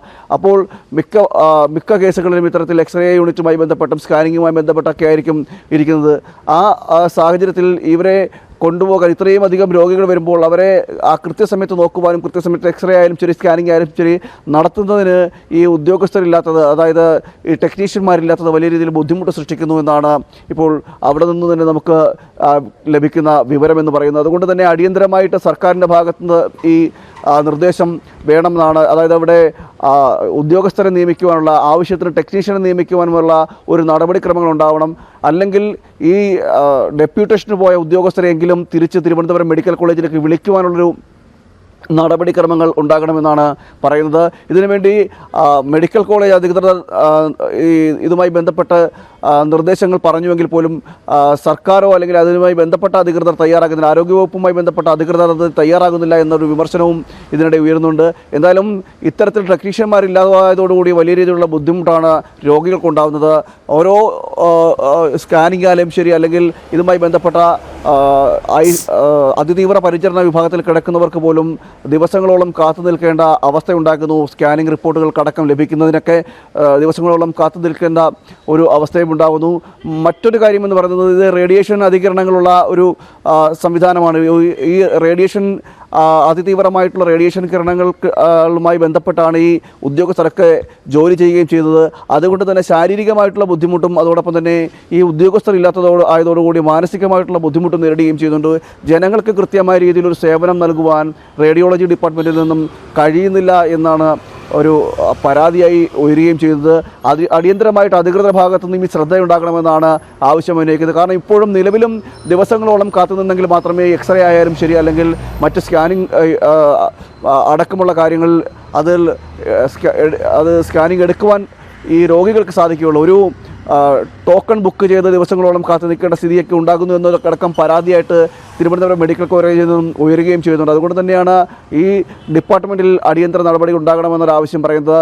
മറ്റൊരു ആക്ഷേപം എന്ന് പറയുന്നത് കോന്നി മെഡിക്കൽ കോളേജിലേക്ക് മന്ത്രി വീണ ജോർജിൻ്റെ സ്പെഷ്യൽ നിർദ്ദേശപ്രകാരമാണ് 7 പേരെ ഈ റേഡിയോളജി വിഭാഗത്തു നിന്നും കൊണ്ടുപോയിട്ടുള്ളതെന്നാണ് അറിയാൻ കഴിയുന്നത്. അതോടൊപ്പം തന്നെ ഇടുക്കിയിൽ 2 പേരെയും ഇവരെ തിരിച്ചു കൊണ്ടുവരാൻ മന്ത്രി അടക്കം തയ്യാറാകുന്നില്ല എന്നതും പറയുകയും ചെയ്യുന്നു. കാരണം കോന്നി മെഡിക്കൽ കോളേജിൽ ഇതുവരെ പുതിയതായിട്ട് ഇതുമായി ബന്ധപ്പെട്ട മെഡിക്കൽ കോളേജിൽ തുടങ്ങിയതിന് ശേഷം ഈ റേഡിയോളജി ഡിപ്പാർട്ട്മെൻറ്റിൽ പുതിയ തസ്തികകൾ സൃഷ്ടിച്ചുകൊണ്ട് ആവശ്യത്തിന് ഉദ്യോഗസ്ഥരെ നിയമിക്കുവാൻ തയ്യാറാകുന്നില്ല. അതിന് പകരമാണ് ഈ ഡെപ്യൂട്ടേഷനിൽ ഈ തിരുവനന്തപുരം മെഡിക്കൽ കോളേജിൽ നിന്നുള്ള ഉദ്യോഗസ്ഥരെ വർക്കിംഗ് അറേഞ്ച്മെൻറ്റിൻ്റെ ഭാഗമായിട്ട് ഈ ഡെപ്യൂട്ടേഷനിൽ പിടിച്ചിരിക്കുന്നത്.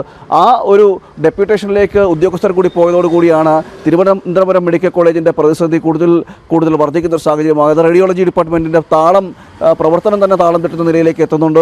അതോടൊപ്പം തന്നെ ഈ അമിത ജോലിഭാരം മൂലം ഉദ്യോഗസ്ഥരും ജീവനക്കാരും അടക്കം, അതായത് ടെക്നീഷ്യന്മാരടക്കം ബുദ്ധിമുട്ടുന്ന സ്ഥിതി, അവർക്കും മാനസികമായിട്ടുള്ള സംഘർഷമുണ്ട് എന്നാണ് നമുക്ക് മനസ്സിലാക്കാൻ കഴിയുന്നത്. എന്തായാലും അധികൃതരുടെ ഭാഗത്ത് നിന്ന് അടിയന്തരമായിട്ട് ഈ വിഷയത്തിൽ ശ്രദ്ധയുണ്ടാകണമെന്നാണ് പറയാൻ കഴിയില്ലെങ്കിൽ കൂടുതൽ പ്രതിസന്ധിയിലേക്ക് എത്തുകയും ചെയ്യും.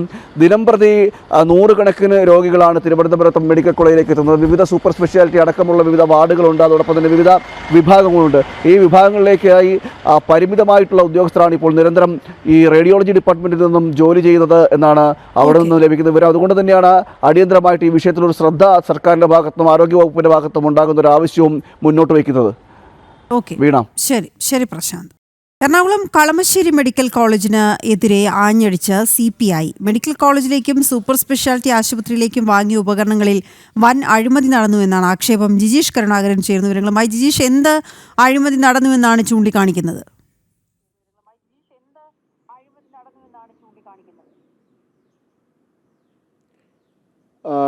പ്രധാനമായും CPI ഉയർത്തിയിരിക്കുന്ന ആരോപണം എന്ന് പറയുന്നത് ഗൈനക്കോളജി, പീഡിയാട്രിക് വിഭാഗങ്ങൾ എന്നിവയ്ക്കെതിരെയാണ് ഈ പരാതികൾ ഉയർന്നിരിക്കുന്നത്. പാവപ്പെട്ട രോഗികൾക്ക് ചികിത്സ നൽകുന്ന കാര്യത്തിൽ ഇവിടെയുള്ള ഡോക്ടർമാർക്കും അധികൃതർക്കും താല്പര്യമില്ല എന്ന കാര്യം തന്നെയാണ് ഘടകകക്ഷിയായ CPIയുടെ പ്രാദേശിക കമ്മിറ്റി, മണ്ഡലം കമ്മിറ്റി ഉയർത്തിയിരിക്കുന്ന പ്രധാന കാരണം അവിടുത്തെ പ്രശ്നങ്ങൾ ഏറ്റവും അധികം മനസ്സിലാക്കുന്ന കമ്മിറ്റി പ്രാദേശിക ഘടകങ്ങളാണ്. അവിടെയാണ് CPI കൃത്യമായി തന്നെ ആരോപണം, പ്രത്യേകിച്ച് ആരോഗ്യ മേഖലയിലെ പ്രശ്നങ്ങൾ ഉയർത്തുമ്പോൾ അത് ഉയർത്തിക്കൊണ്ടുവരുന്ന ഡോക്ടർമാരെ പ്രതിക്കൂട്ടിൽ നിർത്തുന്ന സർക്കാർ സമീപനം പിന്തുടരുമ്പോഴാണ് ഒരു ഘടകകക്ഷി തന്നെ പ്രധാനമായും ഇത്തരം ആരോപണങ്ങൾ ഉയർത്തുന്നത്. മെഡിക്കൽ കോളേജ് സൂപ്രണ്ടിനെതിരെയാണ് വ്യാപകമായ അഴിമതി ആരോപണം ഉയർത്തിയിരിക്കുന്നത്. അതിൽ പ്രധാനമായും പറയുന്നത് ഉപകരണങ്ങൾ വാങ്ങിയതടക്കമുള്ള ക്രമക്കേടുകൾ തന്നെയാണ് പ്രധാനമായും ചൂണ്ടിക്കാണിക്കുന്നത്. അതിൽ പറയുന്നത് ഈ പ്രമേയം ഉയർത്തിക്കൊണ്ടുവന്ന് അവർ വ്യക്തമാക്കുന്ന ഒരു കാര്യമെന്ന് പറയുന്നത് സൂപ്പർ സ്പെഷ്യാലിറ്റി ആശുപത്രി ഉപകരണങ്ങൾ വാങ്ങിയതിൽ വൻ അഴിമതിയുണ്ട്, മെഡിക്കൽ കോളേജിൽ ഉപകരണങ്ങൾ വാങ്ങിയതിൽ വലിയ അഴിമതിയുണ്ട് എന്ന കാര്യമാണ് ചൂണ്ടിക്കാണിക്കുന്നത്. ഇത് സംബന്ധിച്ചൊന്നും തന്നെ വിശദമായ അന്വേഷണങ്ങൾ നടക്കുന്നില്ല. അഴിമതി ആരോപണങ്ങൾ നടക്കുമ്പോൾ അത് സംബന്ധിച്ച് അന്വേഷണങ്ങൾ നടത്താമെന്ന ഒരു വാഗ്ദാനത്തിൽ മാത്രമാണ് കാര്യങ്ങൾ ഒതുങ്ങുന്നത് എന്ന കാര്യമാണ് പ്രധാനമായും ഈ പ്രമേയത്തിൽ ചൂണ്ടിക്കാണിക്കുകയും ചെയ്യുന്നത്. അത് പാർട്ടി CPIയുടെ മുഖപത്രത്തിൽ തന്നെ ഈ പ്രമേയം അച്ചടിച്ചു വരുന്നു. വലിയ അഴിമതിയും ക്രമക്കേടും നടക്കുന്നുണ്ട് എന്ന കാര്യം അവർ ചൂണ്ടിക്കാണിക്കുകയും ചെയ്യുന്നുണ്ട്. സംസ്ഥാനത്താകെ ആരോഗ്യ മേഖല കുത്തഴിഞ്ഞ നിലയിലേക്ക് എത്തുകയും അത് ചൂണ്ടിക്കാണിക്കുന്നവരെ പ്രതിക്കൂട്ടിലാക്കുകയും അവരെ കുറ്റക്കാരാക്കുകയും ചെയ്യുന്ന ഒരു സ്ഥിതിയിലേക്ക് അല്ലെങ്കിൽ അത്തരം അഭിപ്രായ പ്രകടനങ്ങളിലേക്ക് മുഖ്യമന്ത്രി തന്നെ മാറുകയും എല്ലാം തന്നെ ചെയ്യുമ്പോഴാണ് CPI എണ്ണമിട്ട് തന്നെ അക്കമിട്ട് തന്നെ എങ്ങനെയെല്ലാമാണ് ക്രമക്കേടുകൾ നടക്കുന്നത്, ആരെല്ലാമാണ് അതിൻ്റെ ഉത്തരവാദികൾ എന്നതടക്കമുള്ള കാര്യങ്ങൾ കൃത്യമായി തന്നെ ചൂണ്ടിക്കാണിക്കുന്നത്. ഇതിൽ സർക്കാർ എന്തുകൊണ്ട് ഇടപെടുന്നില്ല എന്ന കാര്യമാണ്. സർക്കാർ സമഗ്രമായ അന്വേഷണം നടത്തണം. സർക്കാർ എന്തുകൊണ്ട് ഇതിൽ ഒരു വസ്തുനിഷ്ഠമായ അന്വേഷണം നടത്തുന്നില്ല, കൃത്യമായ ഇടപെടലുകൾ യഥാസമയം നടത്തുന്നില്ല എന്ന കാര്യം CPM മണ്ഡലം കമ്മിറ്റി, കളമശ്ശേരി മണ്ഡലം കമ്മിറ്റി ചോദിക്കുകയും ചെയ്യുന്നുണ്ട്. കാരണം നിരവധി തവണ ഇതുമായി ബന്ധപ്പെട്ട വിഷയങ്ങൾ ഉയർത്തിക്കൊണ്ടുവന്നു, പരിഹാരമില്ലാത്ത സാഹചര്യത്തിലാണ് എന്നാണ് ഇതുമായി ബന്ധപ്പെട്ടുകൊണ്ട് പാർട്ടി പ്രാദേശിക നേതൃത്വം തന്നെ വ്യക്തമാക്കുന്നത്. അങ്ങനെയാണ് ഇതൊരു പ്രമേയമായി മുന്നോട്ട് കൊണ്ടുവരേണ്ടി വന്നത്. മണ്ഡലം സമ്മേളനത്തിൽ ഈ പ്രമേയം ഉയർത്തിക്കൊണ്ടുവരുന്നത് കാരണം ആരോഗ്യ മേഖല അത്രയധികം പ്രശ്നങ്ങളെ അഭിമുഖീകരിക്കുന്നു. അത് മറ്റു സ്ഥലങ്ങളിൽ മാത്രമല്ല, കൊച്ചിയിൽ കളമശ്ശേരി മെഡിക്കൽ കോളേജിലും ഈ പ്രശ്നം അഭിമുഖീകരിക്കുന്നുണ്ട് എന്ന കാര്യം അവർ ചൂണ്ടിക്കാണിക്കുന്നുണ്ട്. അത് മാത്രമല്ല, ഇതിൽ പ്രധാനമായും പറഞ്ഞിരിക്കുന്നത് എന്ന് പറയുന്നത് ചില വകുപ്പുകളുടെ പേരെടുത്ത് പറഞ്ഞു തന്നെയാണ് ഇത്തരത്തിൽ ആരോപണം ഉയർത്തിയിരിക്കുന്നത് എന്ന് തന്നെയാണ്. ഗൈനക്കോളജി വകുപ്പിനെതിരെ അടക്കം ആരോപണങ്ങൾ ഉയർത്തുന്നു, സൂപ്രണ്ടിനെതിരെ ഇതുമായി ബന്ധപ്പെട്ട് ആരോപണങ്ങൾ ഉയർത്തുന്നു. നേരത്തെയും കളമശ്ശേരി മെഡിക്കൽ കോളേജ് സൂപ്രണ്ട് ഈ ആരോപണ വിധേയനായിരുന്നു. വിവിധ സംഭവങ്ങളുമായി ബന്ധപ്പെട്ട് ആരോപണ വിധേയനായിരിക്കുന്ന ഘട്ടങ്ങളിലെല്ലാം തന്നെ അദ്ദേഹത്തെ സംരക്ഷിച്ചു നിർത്തുന്ന ഒരു നിലപാടായിരുന്നു ആരോഗ്യമന്ത്രിയാണെങ്കിലും മുഖ്യമന്ത്രിയാണെങ്കിലും അല്ലെങ്കിൽ മൊത്തത്തിൽ സർക്കാർ തലത്തിൽ തന്നെ സ്വീകരിച്ചു വന്നിരിക്കുന്നത്. അത് ഒന്നുകൂടെ അരക്കിട്ട് ഉറപ്പിക്കുകയാണ് ഈ ഒരു പ്രമേയത്തിലൂടെ ചെയ്യുകയും ചെയ്തിരിക്കുന്നത്. ഗൈനക്കോളജി, പീഡിയാട്രിക് സർജറി, ഓർത്തോ വിഭാഗം എന്നിവയ്ക്കെതിരെ ഇതിൽ പരാമർശമുണ്ട്, പ്രമേയത്തിൽ പരാമർശമുണ്ട്. സ്വകാര്യ ആശുപത്രിയിലേക്ക് പറഞ്ഞുവിടുന്ന ആളുകൾ മാത്രമായി മാറിയിരിക്കുന്നു കളമശ്ശേരി മെഡിക്കൽ കോളേജിലെ ഡോക്ടർമാർ. അവിടെ ചികിത്സയ്ക്ക് വരുന്നവരെ അവിടെ ചികിത്സിക്കാനുള്ള സൗകര്യമില്ല, അവിടെ തന്നെ മതിയായ ചികിത്സാ സൗകര്യങ്ങൾ നൽകാനുള്ള ഉപകരണങ്ങളില്ല. ആ ഉപകരണങ്ങൾ വാങ്ങുന്നതിൽ പോലും ക്രമക്കേട് നടക്കുന്നു. പകരം സ്വകാര്യ ആശുപത്രികളിലേക്ക് അവിടെ എത്തുന്ന രോഗികളെ പറഞ്ഞുവിടുന്ന ഒരു ഇടനിലക്കാർ മാത്രമായി ആശുപത്രിയിലെ ജീവനക്കാരും ഡോക്ടർമാരും എല്ലാം മാറുന്നു എന്ന കാര്യം കൂടി ഈ പ്രമേയത്തിൽ ചൂണ്ടിക്കാണിക്കുകയും ചെയ്യുന്നു. അങ്ങനെ ഗുരുതരമായ ഒരു ആരോപണം, ഒരു ഏകാധിപതിയെ പോലെയാണ് സൂപ്രണ്ട് പ്രവർത്തിക്കുന്നത് എന്ന കാര്യമാണ് ചൂണ്ടിക്കാണിക്കുന്നത്. സൂപ്രണ്ടിനെതിരെ നേരത്തെയും ഉയർന്ന ഒരു പ്രധാനപ്പെട്ട ആരോപണം എന്ന് പറയുന്നത് അതുതന്നെയായിരുന്നു. അദ്ദേഹം മറ്റുള്ളവരുടെ അഭിപ്രായങ്ങൾ മാനിക്കുന്നില്ല, ഏകാധിപതിയെ പോലെ പ്രവർത്തിക്കുന്നു എന്ന ഒരു സൂപ്രണ്ടാണ്. ആരോപണങ്ങൾ ഉയർന്ന ഘട്ടങ്ങളിൽ പോലും അദ്ദേഹത്തെ സംരക്ഷിച്ചു നിർത്താൻ അവിടെ സർക്കാർ സംവിധാനമുണ്ട് എന്നൊരു ധൈര്യത്തിൽ അദ്ദേഹം മുന്നോട്ട് പോകുന്നു എന്ന കാര്യം ചൂണ്ടിക്കാണിക്കപ്പെടുകയും ചെയ്തിരുന്നു. ആ കാര്യം CPI ഇവിടെ എടുത്തു പറയുന്നു ആ പ്രമേയത്തിലൂടെ എന്നത് തന്നെയാണ് ഏറ്റവും പ്രധാനം. മാത്രമല്ല, കേരളം നമ്പർ 1 എന്ന് ആരോഗ്യമന്ത്രി ആവർത്തിക്കുന്ന അതേ ഘട്ടത്തിൽ തന്നെയാണ് ഇത്തരങ്ങൾ സംഭവങ്ങൾ അല്ലെങ്കിൽ കളമശ്ശേരി മെഡിക്കൽ കോളേജുമായി ബന്ധപ്പെട്ട് കൂടിയുള്ള ആരോപണങ്ങളും വിവാദങ്ങളും ഉയർന്നു വരികയും അത് CPI തന്നെ ഉയർത്തുന്ന നിലയിലേക്ക് കാര്യങ്ങൾ മാറുകയും ചെയ്തിട്ടുള്ളത്. ഓക്കെ, തീപിടുത്തത്തിന് ശേഷം അടച്ചിട്ട കോഴിക്കോട് മെഡിക്കൽ കോളേജിലേക്ക് വരാം. ഇപ്പോൾ എന്താണ് അവിടുത്തെ സാഹചര്യം? ആശുപത്രിയിലെ കാഷ്വാലിറ്റി ഇതുവരെ പ്രവർത്തന സജ്ജമായിട്ടില്ല. 3 ദിവസം കൊണ്ട് ശരിയാക്കുമെന്നാണ് ആരോഗ്യവകുപ്പ് മന്ത്രി അന്ന് ഉറപ്പ് നൽകിയത്. പക്ഷേ ഇപ്പോഴും ആ കാഷ്വാലിറ്റി ബ്ലോക്ക് അടഞ്ഞു തന്നെ കിടക്കുകയാണ്. മെയ് 2 ആശുപത്രിയിൽ തീപിടുത്തമുണ്ടായത്. ദിസ്ന സുരേഷ് ചേരുന്നവരുമായി. ദിസ്ന, ഇന്ന് ജൂലൈ 2. ഇപ്പോഴും ആ എമർജൻസി വിഭാഗം എന്ന് നമ്മൾ പറയുന്ന ഇടം അവിടെ അടഞ്ഞു തന്നെ കിടക്കുകയാണ്. അപ്പോൾ എങ്ങനെയാണ് പെട്ടെന്ന് രോഗികളെ എത്തിക്കുക എന്ന് പറയുന്നൊരു സാഹചര്യമുണ്ട്. ഈ 3 ദിവസം കൊണ്ട് മാറ്റാമെന്ന് പറഞ്ഞല്ലോ, എന്തുകൊണ്ടാണ് ഇത്രയും നാൾ നീണ്ടുപോയത്? അതിന് ന്യായീകരണമുണ്ടോ? തീർച്ചയായും വീണ, മെയ് 2-നാണ് ഈ കോഴിക്കോട് മെഡിക്കൽ കോളേജിലെ PMSSY ബ്ലോക്കിൽ തീപിടുത്തമുണ്ടായത്. അത് ശരിയാക്കി 4 ദിവസം പിന്നിടുമ്പോൾ തന്നെ വീണ്ടും ഈ 6ാം നിലയിലെ ഓപ്പറേഷൻ തിയേറ്ററിൽ ഉൾപ്പെടെ വലിയൊരു തീപിടുത്തം ഉണ്ടാകുന്നു. അങ്ങനെയാണ് ഈ മെഡിക്കൽ കോളേജിലെ സ്പെഷ്യാലിറ്റി ഒക്കെ തന്നെയും അടച്ചിടുന്നത്. 3 ദിവസത്തിനകം പണിയൊക്കെ തന്നെ പൂർത്തിയാക്കി വീണ്ടും തുറന്നു പ്രവർത്തിക്കുമെന്നായിരുന്നു ആരോഗ്യമന്ത്രി ഉൾപ്പെടെയുള്ള ആളുകൾ അന്ന് മാധ്യമങ്ങളെ കണ്ടപ്പോൾ വ്യക്തമാക്കിയത്. വീണ സൂചിപ്പിച്ചതുപോലെ ഇത്രയും നാളുകൾ പിന്നിട്ടിട്ടും ഇതുവരെ തുറന്നു കൊടുക്കാൻ കഴിഞ്ഞിട്ടില്ല എന്ന് തന്നെയാണ്. പഴയ കെട്ടിടത്തിൽ താൽക്കാലികമായ ഒരു സംവിധാനം ഒരുക്കിയിട്ടുണ്ടെങ്കിൽ കൂടിയും അതൊന്നും സാധാരണക്കാരായ ആളുകൾക്ക് വലിയ രീതിയിലുള്ള ബുദ്ധിമുട്ടുണ്ടാക്കുന്നു എന്നത് തന്നെയാണ് ഉയർന്നു വരുന്ന ആക്ഷേപം എന്നത്. ഇതിൽ പ്രധാനമായും എടുത്തു പറയേണ്ടത് ഈ എന്തുകൊണ്ടാണ് വീണ ചോദിച്ചതുപോലെ തന്നെ എന്തുകൊണ്ടാണ് ഇത്തരത്തിൽ ഈ നിർമ്മാണം ഇഴഞ്ഞു നീങ്ങുന്നത് എന്നതിന് വ്യക്തമായ മറുപടിയൊന്നും തന്നെ അധികൃതരുടെ ഭാഗത്തു നിന്ന് ഇതുവരെ ലഭ്യമായിട്ടില്ല. ഈ MRI മെഷീൻ സ്ഥാപിച്ച സ്വകാര്യ കമ്പനികൾ എത്തി അവിടെ പരിശോധന നടത്തണം എന്നൊരു കാര്യം ഈ അധികൃതർ പറയുന്നു. മാത്രമല്ല ഈ UPS മുറിയുടെ അറ്റകുറ്റപ്പണികളും ഇനിയും പൂർത്തിയാകാനുണ്ട് എന്ന് തന്നെയാണ് നമുക്ക് അറിയാൻ കഴിഞ്ഞിട്ടുള്ളത്. കൂടാതെ തന്നെ ഈ സമയത്ത് പ്രധാനമായും ഉയർന്നു വന്ന കാര്യം എന്ന് പറയുന്നത് ഈ ഓഡിറ്റ് നടത്തുന്നില്ല കൃത്യമായി എന്നൊരു ആരോപണം ഉയർന്നു വന്നിരുന്നു. അതുകൊണ്ട് തന്നെ ഈ ഫയർഫോഴ്സ് ഓഡിറ്റ് നടത്തി ഫയർഫോഴ്സിന്റെ അനുമതി ഉണ്ടെങ്കിൽ മാത്രമേ ഇനി PMSSY ബ്ലോക്ക് തുറക്കാൻ കഴിയുകയുള്ളൂ എന്നത് തന്നെയാണ് നമുക്ക് മനസ്സിലാക്കാൻ സാധിക്കുന്നത്. ഇതുമായി ബന്ധപ്പെട്ട അധികൃതരോട് എന്താണ് ഇത്തരത്തിൽ ഈ കെട്ടിടത്തിന്റെ നിർമ്മാണ പ്രവർത്തികൾ ഇഴഞ്ഞു നീങ്ങുന്നത് എന്ന ചോദ്യത്തിന് പറയുന്നത് അതായത് കരാറുകാരുടെ അനാസ്ഥയാണെന്ന രീതിയിൽ കൈയൊഴിയുന്ന രീതിയിലേക്കാണ് ഈ അധികൃതരുടെ ഭാഗത്ത് നിന്ന് ലഭ്യമായിട്ടുള്ള വിശദീകരണം. സാധാരണക്കാരായ ജനങ്ങൾ ഏറ്റവും കൂടുതൽ ആശ്രയിക്കുന്ന ആശുപത്രിയാണ് കോഴിക്കോട് മെഡിക്കൽ കോളേജ് എന്ന് നമുക്കറിയാം. PMSSY ബ്ലോക്ക് പ്രധാനമന്ത്രിയുടെ പദ്ധതി, അതിൽ 150 കോടിയിലധികം രൂപയാണ് നൽകിയത്. അവിടെ അത്തരത്തിൽ ആ പദ്ധതിയിൽ ഉദ്ദേശിച്ചത്ര പോലും അടിസ്ഥാന സൗകര്യങ്ങൾ ലഭ്യമാക്കിയിട്ടില്ല എന്നത് തന്നെയാണ് നമുക്ക് അറിയാൻ സാധിക്കുന്നത്. എന്തുകൊണ്ടാണ് ഇത്തരത്തിലൊരു തീപിടുത്തം ഉണ്ടായത്? ആ തീപിടുത്തം അതായത് കെട്ടിട നിർമ്മാണവുമായി ബന്ധപ്പെട്ട വലിയ രീതിയിലുള്ള അഴിമതി ഒക്കെ നടന്നിരുന്നു എന്നൊരു ആരോപണവും ഉയർന്നു വരുന്ന ഒരു സാഹചര്യമുണ്ട്. ഇനിയിപ്പോൾ കരാറുകാരുടെ അനാസ്ഥയാണെന്നൊരു കാര്യം ചൂണ്ടിക്കാട്ടിയാണ് ഇത്തരത്തിൽ ഈ നിർമ്മാണ പ്രവർത്തികൾ ഇഴഞ്ഞു നീങ്ങുന്നത് എന്നൊരു വിശദീകരണം നൽകുവാനാണ് ഈ അധികൃതർ ശ്രമിക്കുന്നത്. എന്തായാലും ഉടൻ തന്നെ ഇത് തുറന്നു കൊടുക്കണമെന്ന ആവശ്യമാണ് ജനങ്ങൾക്കിടയിൽ നിന്നും വലിയ രീതിയിൽ ഉയരുന്നത്. വീണ, ഓക്കെ, ശരി ദസ്ന. ഏതായാലും ഇപ്പോഴും കാരണം വ്യക്തമല്ല. അവർ പറയുന്ന കാരണം അല്ലല്ലോ എപ്പോഴും യഥാർത്ഥ കാരണം. 2 മാസമായി ഇപ്പോഴും അടഞ്ഞു കിടക്കുന്നു എന്നുള്ളത് മാത്രമാണ് നമുക്ക് നൽകാൻ കഴിയുന്ന വിവരം. അതുകൊണ്ട് തന്നെ രോഗികൾ ശ്രദ്ധിക്കുക. ഇനി നമ്മൾ നോക്കുന്നത് മുതിർന്ന CPM നേതാവും മുൻ മുഖ്യമന്ത്രിയുമായ VS അച്യുതാനന്ദൻ്റെ ആരോഗ്യനിലയെക്കുറിച്ചാണ്. ഗുരുതരമായി തന്നെ തുടരുന്നു എന്നാണ് റിപ്പോർട്ട്. നിലവിൽ അദ്ദേഹം തീവ്രപരിചരണ വിഭാഗത്തിൽ ഉണ്ട്. തിരുവനന്തപുരം മെഡിക്കൽ കോളേജിൽ നിന്ന് 7 ഡോക്ടർമാരുടെ വിദഗ്ധ സംഘം സർക്കാരിൻ്റെ പ്രത്യേക നിർദ്ദേശപ്രകാരം SUT ആശുപത്രിയിലെത്തി VSനെ നിരീക്ഷിക്കുന്നുണ്ട്.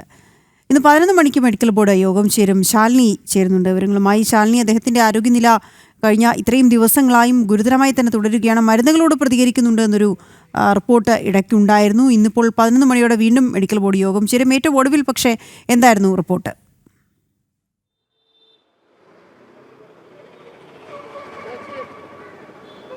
വീണ സൂചിപ്പിച്ചതുപോലെ തന്നെയാണ് മുതിർന്ന CPM നേതാവ് ഒപ്പം തന്നെ മുൻ മുഖ്യമന്ത്രി VS അച്യുതാനന്ദൻ കഴിഞ്ഞ തിങ്കളാഴ്ചയാണ് അദ്ദേഹത്തിനെ തിരുവനന്തപുരം SUT ആശുപത്രിയിൽ പ്രവേശിപ്പിക്കുന്നത്. ആശുപത്രിയിൽ പ്രവേശിപ്പിച്ച് അതീവ ഗുരുതരാവസ്ഥയിൽ തന്നെയാണ് ഹൃദയാഘാതമുണ്ടായി ചികിത്സയ്ക്ക് വിധേയനാക്കിയത്. അതിനുശേഷം ഇപ്പോൾ ഡയാലിസിസ് അടക്കം തുടരുകയാണ്. മരുന്നുകളോട് പ്രതികരിക്കുന്നുണ്ട് എന്നുള്ളൊരു ആശ്വാസ വാർത്ത മാത്രമാണ് SUT ആശുപത്രി അധികൃതർ നമുക്ക് നൽകുന്നത്. കഴിഞ്ഞ ദിവസം വന്ന മെഡിക്കൽ ബുള്ളറ്റിൻ, ഇന്നലെ ഉച്ചയോടുകൂടിയാണ് മെഡിക്കൽ ബുള്ളറ്റിൻ വന്നത്. ആ മെഡിക്കൽ ബുള്ളറ്റിലും അതീവ ഗുരുതരാവസ്ഥയിലാണ്. ഒപ്പം തന്നെ ഡയാലിസിസ് തുടരുന്നുണ്ട്.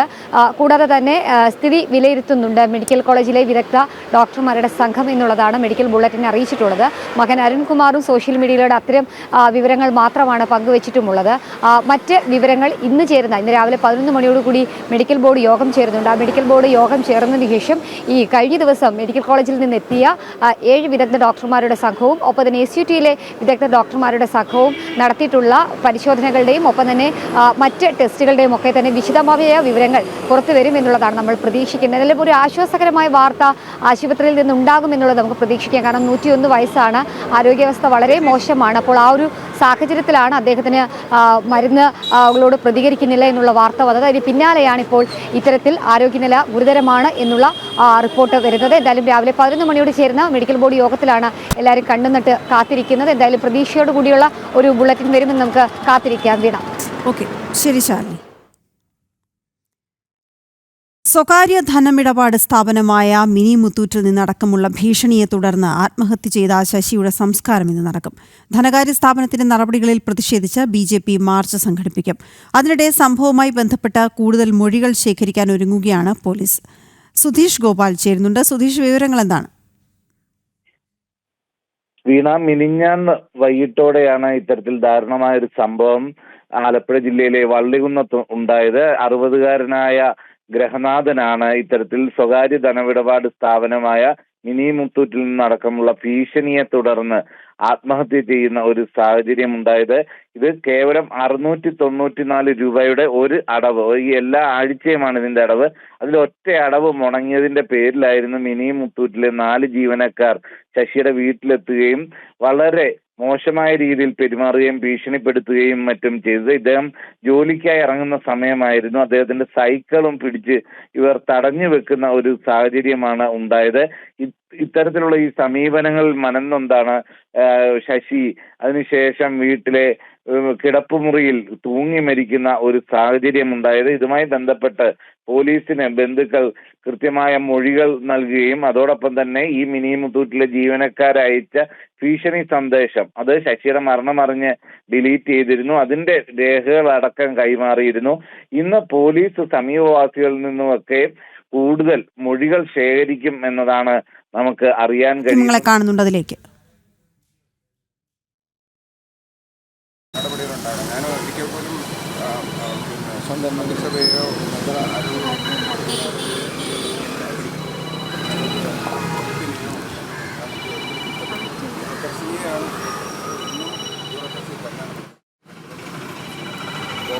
സമ്മർദ്ദമുണ്ട്.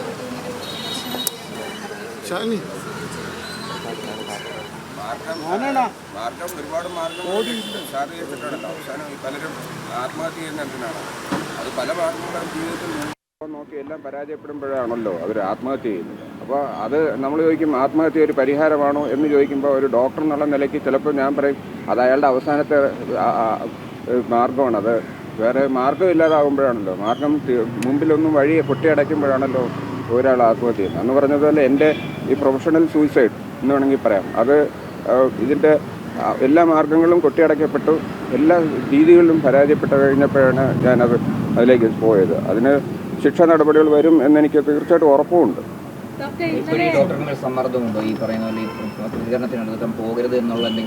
ഒരിക്കലും ഇല്ല. ഇതുപോലെ ഇത്രയും എനിക്ക് തോന്നുന്നത് ഇതൊരു ഞാൻ പ്രതീക്ഷിച്ചിരുന്നത്, ഞാൻ അഭിപ്രായങ്ങൾ പറയുമ്പോൾ ആരെങ്കിലും എങ്കിലും കുറച്ച് പേരെങ്കിലും എതിർക്കും എന്നുള്ളതാണ്. അത് ഒരാൾ പോലും എതിർക്കുന്നില്ല എന്നുള്ളതാണ് ഇതിൻ്റെ ഏറ്റവും സമാധാനകരമായ കാര്യം. ഒരാൾ ഒരു സൈഡിൽ നിന്ന് പോലും എനിക്ക് എതിർപ്പില്ല. ഏത് ജനങ്ങളിൽ നിന്നായാലും രാഷ്ട്രീയ പാർട്ടികളിൽ നിന്നായാലും ഏത് രാഷ്ട്രീയ പാർട്ടികളിൽ നിന്നായാലും ഇടതുപക്ഷ പാർട്ടികളിൽ നിന്നുൾപ്പെടെ എല്ലാവരും എന്നെ നേരിട്ട് വന്ന് കണ്ട് ഡോക്ടർ പറഞ്ഞത് ശരിയാണ് എന്നാണ് എല്ലാവരും പറഞ്ഞത്. എല്ലാവരും നിങ്ങൾക്ക് എല്ലാവർക്കും അറിയുകയും ചെയ്യാം, ഈ സമൂഹത്തിലുള്ള എല്ലാവർക്കും അറിയാം. എൻ്റെ ടി വി എടുത്താണ്ടോ ഒന്ന് ഓൺ ചെയ്തിട്ട്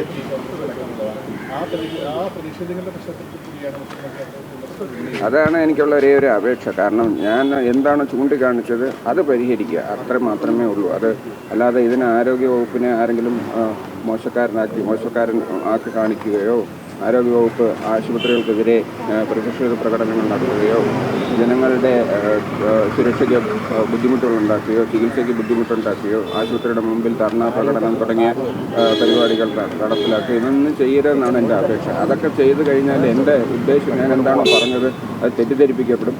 അത് പിന്നീട് അത് വലിയ ബുദ്ധിമുട്ടുണ്ടാകും. ദയവീത് അതിൽ നിന്ന് പിന്മാറുക. ഈ പ്രശ്നങ്ങൾ ഈ ബ്യൂറോക്രസിയുടെ ഈ മെല്ലപ്പോക്കും ചുവപ്പുനാടയും ഒഴിവാക്കി ഇത് എത്രയും പെട്ടെന്ന് കാര്യങ്ങൾ അടിയന്തരമായിട്ട് ഓരോ ഘട്ടങ്ങളിലും ഇന്നും മാത്രമല്ല ഇന്നും അത് പരിഹരിക്കാനുള്ള മാർഗങ്ങൾ ഉണ്ടാവണമെന്നാണ് എൻ്റെ ഒരു അപേക്ഷ. ആരോഗ്യ മേഖലയെ വെട്ടിക്കാട്ടാൻ പണി നൽകിയതൊക്കെയുള്ള സംശയമില്ല. താങ്കളുടെ ആയുധമായി മാറിയെന്നാണ് പറയുന്നത്. ഒരു പരിധിവരെ ശരിയാണ്. എൻ്റെ അത് നമുക്കിപ്പോൾ അങ്ങനെ പറയുമ്പോൾ അത് തീർച്ചയായിട്ടും അത് ആരോഗ്യ മേഖലയ്ക്ക് അല്പം ഇടിച്ചിലുണ്ടാകും എന്നുള്ളത് ശരിയാണ്. പക്ഷെ അത് പരിഹരിച്ചു കഴിഞ്ഞാൽ പിന്നീട് ആരോഗ്യ മേഖലയുടെ വളർച്ച നമ്മൾ ഉദ്ദേശിക്കുന്നതിനേക്കാൾ വളരെ വേഗത്തിലായി.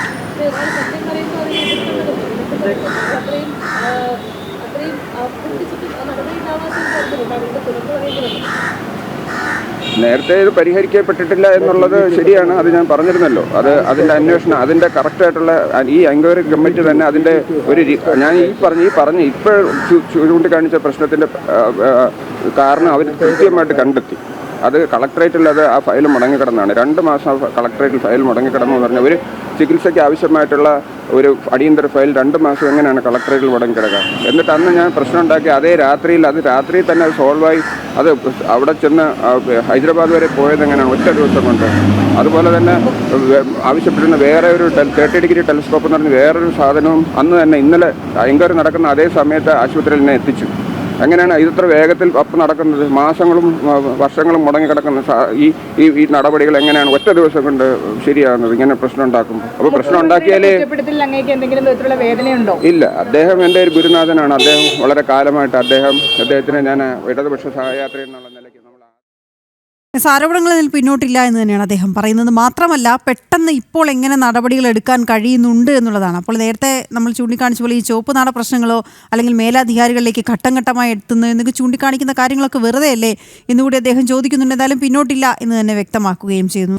5 രാജ്യങ്ങളിലേക്കുള്ള പ്രധാനമന്ത്രി നരേന്ദ്രമോദിയുടെ യാത്രയ്ക്കായി ഇന്ന് തുടക്കം. ആഫ്രിക്കൻ രാജ്യമായ ഘാനയാണ് പ്രധാനമന്ത്രി ആദ്യം സന്ദർശിക്കുക. പ്രസിഡന്റ് ജോൺ മഹാമയുമായി നടത്തുന്ന ചർച്ച മോദി ഘാന പാർലമെന്റിനെയൊപ്പം അഭിസംബോധന ചെയ്യും. തുടർന്ന് അർജന്റീന ഉൾപ്പെടെയുള്ള രാജ്യങ്ങൾ സന്ദർശിച്ച ശേഷം ബ്രിക്സ് ഉച്ചകോടിക്കായി പ്രധാനമന്ത്രി ബ്രസീലിലെത്തും. ശ്രീകാന്ത് ചേരുന്ന വിവരങ്ങളുമായി. ശ്രീകാന്ത്, ഈ 5 രാജ്യങ്ങളിലേക്കുള്ള പ്രധാനമന്ത്രിയുടെ സന്ദർശനം അതിന്റെ പ്രാധാന്യം എത്രത്തോളമുണ്ട്? ഏറ്റവും പ്രധാനം ഈ വിദേശ രാജ്യങ്ങളുമായി നല്ല ബന്ധം സൂക്ഷിക്കുന്നതിൽ പ്രധാനമന്ത്രി നരേന്ദ്രമോദി വലിയ ശ്രദ്ധ കൊടുക്കുന്നുണ്ട് എന്നുള്ളത് ഏവർക്കും അറിയാവുന്നതാണ്. ഈ ഘാനയിലേക്കുള്ള സന്ദർശനം ഏറെ പ്രധാനപ്പെട്ടതാണ്. കാരണം 30 വർഷത്തിന് ശേഷമാണ് ഒരു ഇന്ത്യൻ പ്രധാനമന്ത്രി ഘാനയിലേക്ക് എത്തുന്നത് എന്നുള്ള ഒരു പ്രത്യേകത കൂടിയുണ്ട്. ആദ്യം സന്ദർശിക്കുന്നതും ആഫ്രിക്കൻ രാജ്യമായ ഘാനയായിരിക്കും. ഘാനയിലെത്തുന്ന പ്രധാനമന്ത്രിക്ക് ഊഷ്മള സ്വീകരണം ഒരുക്കിയിട്ടുണ്ട് എന്നുള്ളതാണ് മനസ്സിലാക്കുന്നത്. പ്രസിഡന്റ് ജോൺ മഹാമയുമായി പ്രധാനമന്ത്രി ചർച്ച നടത്തും. മാത്രമല്ല പ്രതിനിധിതല ചർച്ചകളിലും പ്രധാനമന്ത്രി പങ്കെടുക്കും. ഒപ്പം തന്നെ അവിടെ വിവിധ കരാറുകളിൽ, അത് വികസന പദ്ധതികളുമായി ബന്ധപ്പെട്ട കരാറുണ്ട്, ഈ ടെക്നോളജി കൈമാറ്റവുമായി ബന്ധപ്പെട്ട കരാറുകൾ ഉണ്ട്. അങ്ങനെ നിരവധി കരാറുകളിൽ ഒപ്പുവെക്കും എന്നുള്ള കാര്യവും വ്യക്തമാക്കിയിട്ടുണ്ട്. ഘാനയിൽ നിന്നും നേരെ അർജന്റീന ഉൾപ്പെടെയുള്ള രാജ്യങ്ങൾ സന്ദർശിച്ച ശേഷം ബ്രസീലിലേക്കായിരിക്കും പ്രധാനമന്ത്രി എത്തുക. അവിടെ ബ്രിക്സ് ഉച്ചകോടിയിൽ 5 മുതൽ 7 വരെ പ്രധാനമന്ത്രി അവിടെ ഉണ്ടാകും. പിന്നീട് നമീബിയ കൂടി സന്ദർശിച്ച ശേഷമായിരിക്കും തിരികെ ഇന്ത്യയിലേക്ക് മടങ്ങുക. ഓക്കെ, ശരി ശ്രീകാന്ത്. 60 ദിവസത്തെ വെടിനിർത്തൽ ധാരണയ്ക്കുള്ള വ്യവസ്ഥകൾ ഇസ്രായേൽ അംഗീകരിച്ചതായി അമേരിക്കൻ പ്രസിഡന്റ് ഡൊണാൾഡ് ട്രംപ്. യുദ്ധം ശാശ്വതമായി അവസാനിപ്പിക്കാനുള്ള ശ്രമങ്ങൾ വെടിനിർത്തൽ കാലയളവിൽ തുടരുമെന്നും ട്രംപ് സമൂഹമാധ്യമത്തിൽ കുറിച്ചു. ധാരണ ഹമാസ് അംഗീകരിക്കുമെന്നാണ് പ്രതീക്ഷിക്കുന്നത്. അല്ലാത്തപക്ഷം വലിയ ആഘാതം അവർക്ക് സംഭവിച്ചേക്കുമെന്നും ട്രംപ് മുന്നറിയിപ്പ് നൽകുന്നുണ്ട്. മധ്യസ്ഥ രാജ്യങ്ങളായി ഈജിപ്തും ഖത്തറും വെടിനിർത്തൽ ധാരണയ്ക്ക് കാര്യമായി ശ്രമങ്ങൾ നടത്തിയെന്നും ട്രംപ് പറയുന്നു. ഇസ്രായേൽ പ്രധാനമന്ത്രി ബെഞ്ചമിൻ നെതന്യാഹുവുമായി കൂടിക്കാഴ്ച നടത്താനിരിക്കെയാണ് ട്രംപിന്റെ പ്രഖ്യാപനം. ഐസൻ ജോസ് ചേരുന്നുണ്ട് വിവരങ്ങളുമായി. ഐസൻ, കൂടുതൽ വിവരങ്ങൾ. സമാധാന ധാരണ സംബന്ധിച്ചുള്ള ചില വ്യവസ്ഥകൾ ഇസ്രായേൽ അംഗീകരിച്ചു എന്നൊരു റിപ്പോർട്ടാണ് പുറത്തു വരുന്നത്. ഇക്കാര്യം തന്നെയാണ് വളരെ കൃത്യമായി ട്രംപ് സമൂഹ മാധ്യമത്തിൽ കുറിക്കുകയും ചെയ്തിരിക്കുന്നത്. നമുക്കറിയാവുന്നതാണ്, ജനുവരി 19, അതായത് ട്രംപ് അധികാരമേൽക്കുന്നതിന് തൊട്ടു മുമ്പുള്ള ദിവസമാണ് ആദ്യഘട്ടം സമാധാന ധാരണകളുടെ ഭാഗമായി വെടിനിർത്തൽ പ്രഖ്യാപിക്കപ്പെട്ടത്. ഇപ്പോൾ ഈ 2ാം ഘട്ടം വെടിനിർത്തലിലേക്ക്, 60 ദിവസത്തെ വെടിനിർത്തലിലേക്ക് കടക്കാൻ ഇസ്രായേൽ ആ വ്യവസ്ഥകൾ അംഗീകരിച്ചിരിക്കുന്നു എന്നാണ് ട്രംപ് വ്യക്തമാക്കിയിരിക്കുന്നത്. തീർച്ചയായും നമുക്കറിയാവുന്നതാണ്, ഈ ആഴ്ച തന്നെ 7-ാം തീയതിയോടുകൂടി ബെഞ്ചമിൻ നെതന്യാഹു ഇപ്പോൾ അമേരിക്ക സന്ദർശിക്കാനിരിക്കുകയാണ്. ഈ ഒരു സാഹചര്യത്തിലാണ് ഈ തീരുമാനം ട്രംപ് സമൂഹ മാധ്യമങ്ങളിലൂടെ അറിയിച്ചിരിക്കുന്നത് എന്നതും ഏറെ ശ്രദ്ധേയമാണ് എന്നതും പ്രത്യേകതയാണ്. മാത്രമല്ല മറ്റൊരു പ്രധാന വസ്തുത എടുത്തു പറയേണ്ടത് ഈ അടുത്ത ദിവസങ്ങളിലെല്ലാം തന്നെ അതിശക്തമായ ഒരു ആക്രമണത്തിനും പലയിടങ്ങളിലും ആക്രമണത്തിനും അതുപോലെ തന്നെ വടക്കൻ ഗാസയിൽ നിന്ന് ഒഴിഞ്ഞു പോകാനുള്ള നിർദ്ദേശമെല്ലാം തന്നെ നൽകുകയും ചെയ്തിരുന്നു ഇസ്രായേൽ. ഈ പശ്ചാത്തലത്തിലെല്ലാം കൂടിയാണ് ഈ ഒരു ഇടപെടൽ ഉണ്ടായത് എന്നാണ് മനസ്സിലാക്കാൻ സാധിക്കുന്നത്. ഈ വെടിനിർത്തൽ ധാരണയുടെ വ്യവസ്ഥകൾ അംഗീകരിച്ചിട്ടുണ്ട്. ഖത്തറിനെയും ഈജിപ്തിനെയും ഇക്കാര്യം അറിയിക്കുകയും സ്വാഭാവികമായും ഇരു രാജ്യങ്ങളും ഈ വിഷയം കൃത്യമായി ഹമാസിനെയും ഹമാസിന്റെ ബന്ധപ്പെട്ട നേതാക്കളെയും അറിയിക്കേണ്ടതുണ്ട് എന്ന നിർദ്ദേശവും ട്രംപ് മുന്നോട്ട് വയ്ക്കുന്നുണ്ട്. അങ്ങനെ അറിയിക്കുന്നതോടുകൂടി ഔദ്യോഗികമായി അറിയിക്കുന്നതോടുകൂടി അക്കാര്യം അംഗീകരിക്കാനുള്ള സാധ്യതയുണ്ട് എന്നും ഒരു പ്രത്യാശയും അദ്ദേഹം സൂചിപ്പിക്കുന്നുണ്ട്. എങ്കിൽ കൂടി മറ്റൊരു പ്രധാന വിഷയം എടുത്തു പറയേണ്ടത് അത്തരത്തിൽ ഏതെങ്കിലും രീതിയിലുള്ള ഒരു എതിർപ്പ് ഹമാസിന്റെ ഭാഗത്തു നിന്നുണ്ടാവുകയാണെങ്കിൽ വലിയ വില നൽകേണ്ടി വരുമെന്ന ഒരു മുന്നറിയിപ്പും വളരെ കൃത്യമായി തന്നെ ട്രംപ് നൽകുകയും ചെയ്യുന്നുണ്ട്. തീർച്ചയായും 60 ദിവസത്തെ വെടിനിർത്തൽ വേളയിൽ തുടർ ചർച്ചകളിലൂടെ പ്രശ്നം ശാശ്വതമായി അവസാനിപ്പിക്കുന്നതിനുള്ള നീക്കങ്ങൾ തുടരുമെന്ന ഒരു സൂചനയും ട്രംപിന്റെ ഭാഗത്തു നിന്ന് ഉണ്ടാകുന്നുണ്ട്. വീണ. ഓക്കെ, ശരിയായി sir.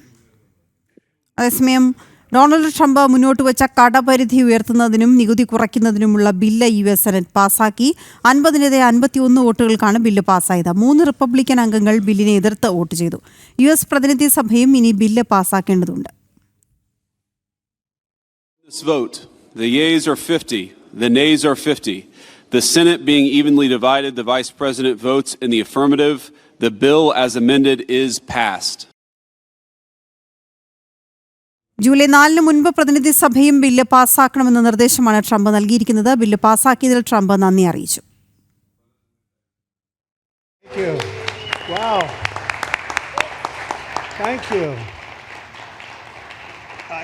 I'm waiting, listening to these wonderful words, and they are music to my ears, but I was also wondering how we're doing, because I know this is prime time. It shows that I care about you, because I'm here and I probably should be there, but we Aison Jose തുടരുന്നുണ്ട്. ഐസൺ, വിവരങ്ങൾ. തീർച്ചയായും വീണ, നമ്മളിപ്പോൾ കേട്ടതുപോലെ ഈ കടപരിധി ഉയർത്തുന്നതിനുള്ള ബില്ലാണ് ഇപ്പോൾ senate പാസ്സാക്കിയിരിക്കുന്നത്. 50-ന് 50 വോട്ടുകൾ തന്നെ രണ്ട് ഭാഗത്തു നിന്നും 50 വോട്ടുകൾ വീതമാണ് സെനറ്റിൽ നേടിയത്. എങ്കിൽ കൂടി സെനറ്റ് അധ്യക്ഷന്റെ അല്ലെങ്കിൽ വൈസ് പ്രസിഡന്റിന്റെ കാസ്റ്റിംഗ് വോട്ടോട് കൂടിയാണ് ഈ ബില്ല് പാസ്സായത് എന്നാണ് ഇപ്പോൾ നമ്മൾ അദ്ദേഹത്തിന്റെ വാക്കുകളിൽ നിന്നും കേട്ടത്. ഈ ബിൽ പാസ്സായി ഇനി ജനപ്രതിനിധി സഭയും ബില്ല് പാസ്സാക്കേണ്ടതുണ്ട്. തീർച്ചയായും ഈ ബിൽ പാസ്സായത് ട്രംപിനെ സംബന്ധിച്ചിടത്തോളം ഏറെ നിർണായകവും ഏറെ പ്രയോജനകരവുമായ ഒരു സാഹചര്യം തന്നെയാണ് ഉണ്ടായിരിക്കുന്നത്. അനുകൂല സാഹചര്യം തന്നെ ട്രംപിന് നിലനിൽക്കുമെന്നാണ് മനസ്സിലാക്കാൻ സാധിക്കുന്നത്. നേരത്തെ നമ്മൾ സൂചിപ്പിച്ചതുപോലെ ഇത് സംബന്ധിച്ച് വലിയ തർക്കങ്ങൾ നിലനിന്നിരുന്ന ഒരു ബില്ലാണിത്. സ്വാഭാവികമായും റിപ്പബ്ലിക്കൻ പാർട്ടി അംഗങ്ങൾ, അതായത് ട്രംപിന്റെ പാർട്ടി അംഗങ്ങൾ തന്നെ, സെനറ്റ് അംഗങ്ങൾ തന്നെ 3 പേർ ബില്ലിനെ എതിർത്ത് വോട്ട് ചെയ്തുവെങ്കിലും തുല്യമായ വോട്ടുകളിലേക്ക്, അതായത് 50-50 എന്ന വോട്ടുകളിലേക്ക് എത്തുകയും കാസ്റ്റിംഗ് വോട്ടിന്റെ അടിസ്ഥാനത്തിൽ ആ ബിൽ പാസ്സാവുകയും ചെയ്തു എന്നതാണ് ഏറെ പ്രാധാന്യം അർഹിക്കുന്നത്. ഇനി പ്രതിനിധി സഭയിലും ഈ ബിൽ പാസ്സാകേണ്ടതുണ്ട്. ജനപ്രതിനിധി സഭയിലും ഈ ബിൽ പാസ്സാകുന്നതോടുകൂടി ബിൽ നടപ്പാകുമെന്ന്, അല്ലെങ്കിൽ ഈ കടപരിധി ഉയർത്തുന്നതിനുള്ള ബില്ല് പാസ്സാവുകയും ചെയ്യും. കടപരിധി $5 ട്രില്യൺ ഉയർത്തുന്നതിനുള്ളൊരു നീക്കമാണ് ഇപ്പോൾ ട്രംപ് നടത്തിയിരിക്കുന്നത്. നേരത്തെ നമുക്കറിയാം ഇലോൺ മസ്കിന്റെ രാജി ഉൾപ്പെടെയുള്ള വിഷയങ്ങളും ഇലോൺ മസ്കിന്റെ ഇന്നലെ പാർട്ടി രൂപീകരിക്കുമെന്ന നിലപാടുകളും എല്ലാം തന്നെ അടിസ്ഥാനമായത് ഈ ബില്ലുമായി ബന്ധപ്പെട്ടാണ്. ഈ കടപരിധി ഉയർത്തുന്ന ബില്ലുമായി ബന്ധപ്പെട്ടുള്ള ഈ പ്രശ്നങ്ങളെല്ലാം തന്നെ ഇനിയും വരാനുള്ള സാധ്യതയുണ്ട്. എങ്കിലും ഇനി ഹൗസ് ഓഫ് 4-ാം തീയതിക്കുള്ളിൽ, അതായത് ജൂൺ 4-ന് മുൻപ് ബില്ലുകളെല്ലാം തന്നെ പാസ്സാക്കണമെന്നാണ് നിർദ്ദേശിച്ചിരിക്കുന്നത്. 2 ദിവസത്തിനുള്ളിൽ അടുത്ത സഭയും ബിൽ പാസ്സാക്കുന്നതോടെ കടപരിധി ഉയർത്തുന്നതിനും അതുപോലെ തന്നെ ചെലവ് വർദ്ധിപ്പിക്കുന്നതിനുമുള്ള ബിൽ നടപ്പാവുകയും ചെയ്യുമെന്നാണ് മനസ്സിലാക്കാൻ സാധിക്കുന്നത്. ട്രംപിനെ സംബന്ധിച്ചിടത്തോളം ഇതൊരു വിജയമാണ്. എങ്കിൽ കൂടി ഇലോൺ മസ്കുമായുള്ള തർക്കത്തിൽ അതൊരു വിഷയമായി വരാനുള്ള സാധ്യത തള്ളിക്കളയാനുമാവില്ല. ശരിയായി sir. Janaki versus state of Kerala സിനിമയ്ക്ക് പ്രദർശനാനുമതി നൽകാത്തത് ചോദ്യം ചെയ്തുള്ള നിർമ്മാതാക്കളുടെ ഹർജി ഹൈക്കോടതി ഇന്ന് വീണ്ടും പരിഗണിക്കും. നിർമ്മാതാക്കളായ കോസ്മോസ് എന്റർടൈൻമെന്റ്സ് നൽകിയ ഹർജിയാണ് ജസ്റ്റിസ് N നഗരേഷിന്റെ പരിഗണനയിലുള്ളത്. സിനിമയ്ക്ക് ജാനകി എന്ന പേര് എന്തുകൊണ്ട് നൽകാനാവില്ല എന്നതിൽ സെൻസർ ബോർഡ് വിശദീകരണം നൽകും. ജിജീഷ് കരുണാകരൻ ചേരുന്നു വിവരങ്ങളുമായി. ജിജീഷ്, എപ്പോഴാണ് കോടതിയിൽ എത്തുക?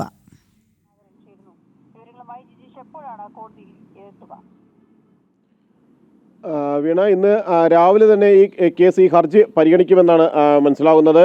കഴിഞ്ഞ തവണ പരിഗണിച്ച ഘട്ടത്തിൽ തന്നെ വലിയ തോതിലുള്ള ചോദ്യങ്ങൾ ഇതുമായി ബന്ധപ്പെട്ട് സെൻസർ ബോർഡിന് മുന്നിലേക്ക് ഉയർത്തിയിരുന്നു കോടതി. എന്തുകൊണ്ട് ജാനകി എന്ന പേര് ഉപയോഗിക്കാൻ കഴിയുന്നില്ല എന്ന് ചോദിച്ചു. അത് മതപരമായ, സാമുദായികവും മതപരവുമായ കാര്യങ്ങൾ അതിലുണ്ട് എന്ന കാര്യമാണ് ചൂണ്ടിക്കാണിച്ചത്. സെൻസർ ബോർഡിന് നൽകിയ മാർഗനിർദ്ദേശങ്ങളിൽ അത്തരം ചില നിബന്ധനകളും നിർദ്ദേശങ്ങളും ഉണ്ടായിരുന്നു. അത്തരം കാര്യങ്ങൾ പരിഗണിക്കണമെന്ന് തങ്ങളോട് പറഞ്ഞിരുന്നു. അതിൻ്റെ കൂടി അടിസ്ഥാനത്തിലാണ് ജാനകി എന്ന പേര് വിശ്വാസപരമായി ബന്ധപ്പെട്ടത് കൊണ്ട് തന്നെ ഒഴിവാക്കാൻ പറഞ്ഞത് എന്നൊരു ന്യായമായിരുന്നു പ്രധാനമായും സെൻസർ ബോർഡ് പറഞ്ഞത്. എന്നാൽ ഭൂരിഭാഗം ആളുകളുടെ പേരിലും ഏതെങ്കിലും തരത്തിൽ ദൈവങ്ങളുടെ പേരുകളാണ്. അത് ഹിന്ദു മതത്തിലാണെങ്കിലും ക്രിസ്തു മതത്തിലാണെങ്കിലും ഇസ്ലാം മതത്തിലാണെങ്കിലും എല്ലാം തന്നെ ഇത്തരത്തിലാണല്ലോ പേരുകളെന്നും, അതുകൊണ്ട് തന്നെ ഇങ്ങനെ പേരുകൾ ഉപയോഗിക്കുന്നതിന് എന്താണ് ഒരു തടസ്സം, അല്ലെങ്കിൽ ഇതിൻ്റെ പ്രമേയമടക്കം പേരുകൾ അടക്കമുള്ള കാര്യങ്ങൾ എന്തിനാണ് ഇത്തരം നിയന്ത്രണങ്ങൾ കൊണ്ടുവരുന്നത് എന്നതടക്കമുള്ള ചില ചോദ്യങ്ങൾ കോടതി കേസ് പരിഗണിക്കുന്നതിനിടെ ഉയർത്തുകയും ചെയ്തു. അതിനുശേഷമാണ് ഇതിൽ കൂടുതൽ വ്യക്തത വരുത്തണം. എന്തുകൊണ്ട് Janaki versus state of Kerala എന്ന സിനിമയിൽ ജാനകി എന്ന ആദ്യ ടൈറ്റിൽ ഉപയോഗിക്കുന്നതിന് തടസ്സം നിൽക്കുന്നു, മറ്റൊരു പേര്, ആ പേര് മാറ്റി മറ്റൊരു പേര് നൽകണമെന്ന് എന്തുകൊണ്ട് പറയുന്നു എന്നത് കൃത്യമായി അത് വ്യക്തമാക്കാൻ കഴിയണം സെൻസർ ബോർഡിന് എന്ന് ചൂണ്ടിക്കാണിച്ചുകൊണ്ട് ആ മറുപടിയാണ് ഇന്ന് കോടതി പ്രതീക്ഷിക്കുന്നത്. അത് പരിഗണിച്ചായിരിക്കും നിർമ്മാതാക്കളുടെ ഹർജിയിൽ ഒരു തീരുമാനം ഉണ്ടാവുകയും ചെയ്യുക. ഇതിൽ നിർമ്മാതാക്കൾ ചൂണ്ടിക്കാട്ടിയ ഒരു കാര്യമെന്ന് പറയുന്നത് ജാനകി എന്ന പേര് അല്ലെങ്കിൽ ഏതെങ്കിലും തരത്തിലുള്ള സമുദായപരമായോ മതപരമായോ കാര്യങ്ങളുമായി ബന്ധപ്പെടുത്തിയല്ല ഉയർത്തിയത്. അതൊരു കഥാപാത്രത്തിൻ്റെ പേരാണ്. ബലാത്സംഗ അതിജീവിതയാണ് ജാനകി എന്ന കഥാപാത്രം. ആ കഥാപാത്രം നടത്തുന്ന സംസ്ഥാന സർക്കാരുമായി നടത്തുന്ന ഒരു പോരാട്ടത്തിൻ്റെ കഥയാണ്, നിയമ പോരാട്ടത്തിൻ്റെ കഥയാണ് അതിൽ ഇതിവൃത്തമായി മാറിയിട്ടുള്ളത്. അതുകൊണ്ട് തന്നെ അതിൽ ഏതെങ്കിലും തരത്തിൽ പേര് മാറ്റേണ്ട സാഹചര്യമില്ല. മാത്രമല്ല ഈ പേരിൽ തങ്ങൾ സിനിമയുടെ പ്രചാരണമടക്കം സംഘടിപ്പിച്ചു, അതിൻ്റെ ഡബ്ബിംഗ് അടക്കം പൂർത്തിയാക്കി കഴിഞ്ഞതാണ്. നിരവധി ഭാഗങ്ങളിൽ ജാനകി എന്ന പേര് കഥാപാത്രങ്ങൾ ഉപയോഗിക്കുന്നുണ്ട്. അതെല്ലാം മാറ്റുക എന്ന് പറയുന്നത് വലിയ ബുദ്ധിമുട്ടുള്ള കാര്യമാണ്. അതുകൊണ്ട് തന്നെ അത് ഒഴിവാക്കണമെന്നും അതേ പേരിൽ തന്നെ സിനിമ പ്രദർശനാനുമതി നൽകണമെന്ന കാര്യമാണ് കോടതി അതിന് ഉത്തരവിടണമെന്ന കാര്യം ചൂണ്ടിക്കാണിക്കുകയും ചെയ്യുന്നു. അതുകൊണ്ട് തന്നെ ഈ കാര്യങ്ങളെല്ലാം പരിഗണിച്ചുകൊണ്ടുള്ള ഒരു ഹർജി തന്നെയാണ് ഇന്ന് കോടതിക്ക് മുന്നിൽ എത്തുകയും ചെയ്യുന്നത്. നേരത്തെ തന്നെ ഉയർത്തിയ ചോദ്യങ്ങൾക്ക് സെൻസർ ബോർഡ് എന്ത് മറുപടി നൽകും, എന്ത് വ്യക്തതയായിരിക്കും അക്കാര്യത്തിൽ വരുത്തുക എന്നതും ഇന്ന് ഏറ്റവും പ്രധാനമാണ്. ഓക്കെ, ശരി ജിജീഷ്.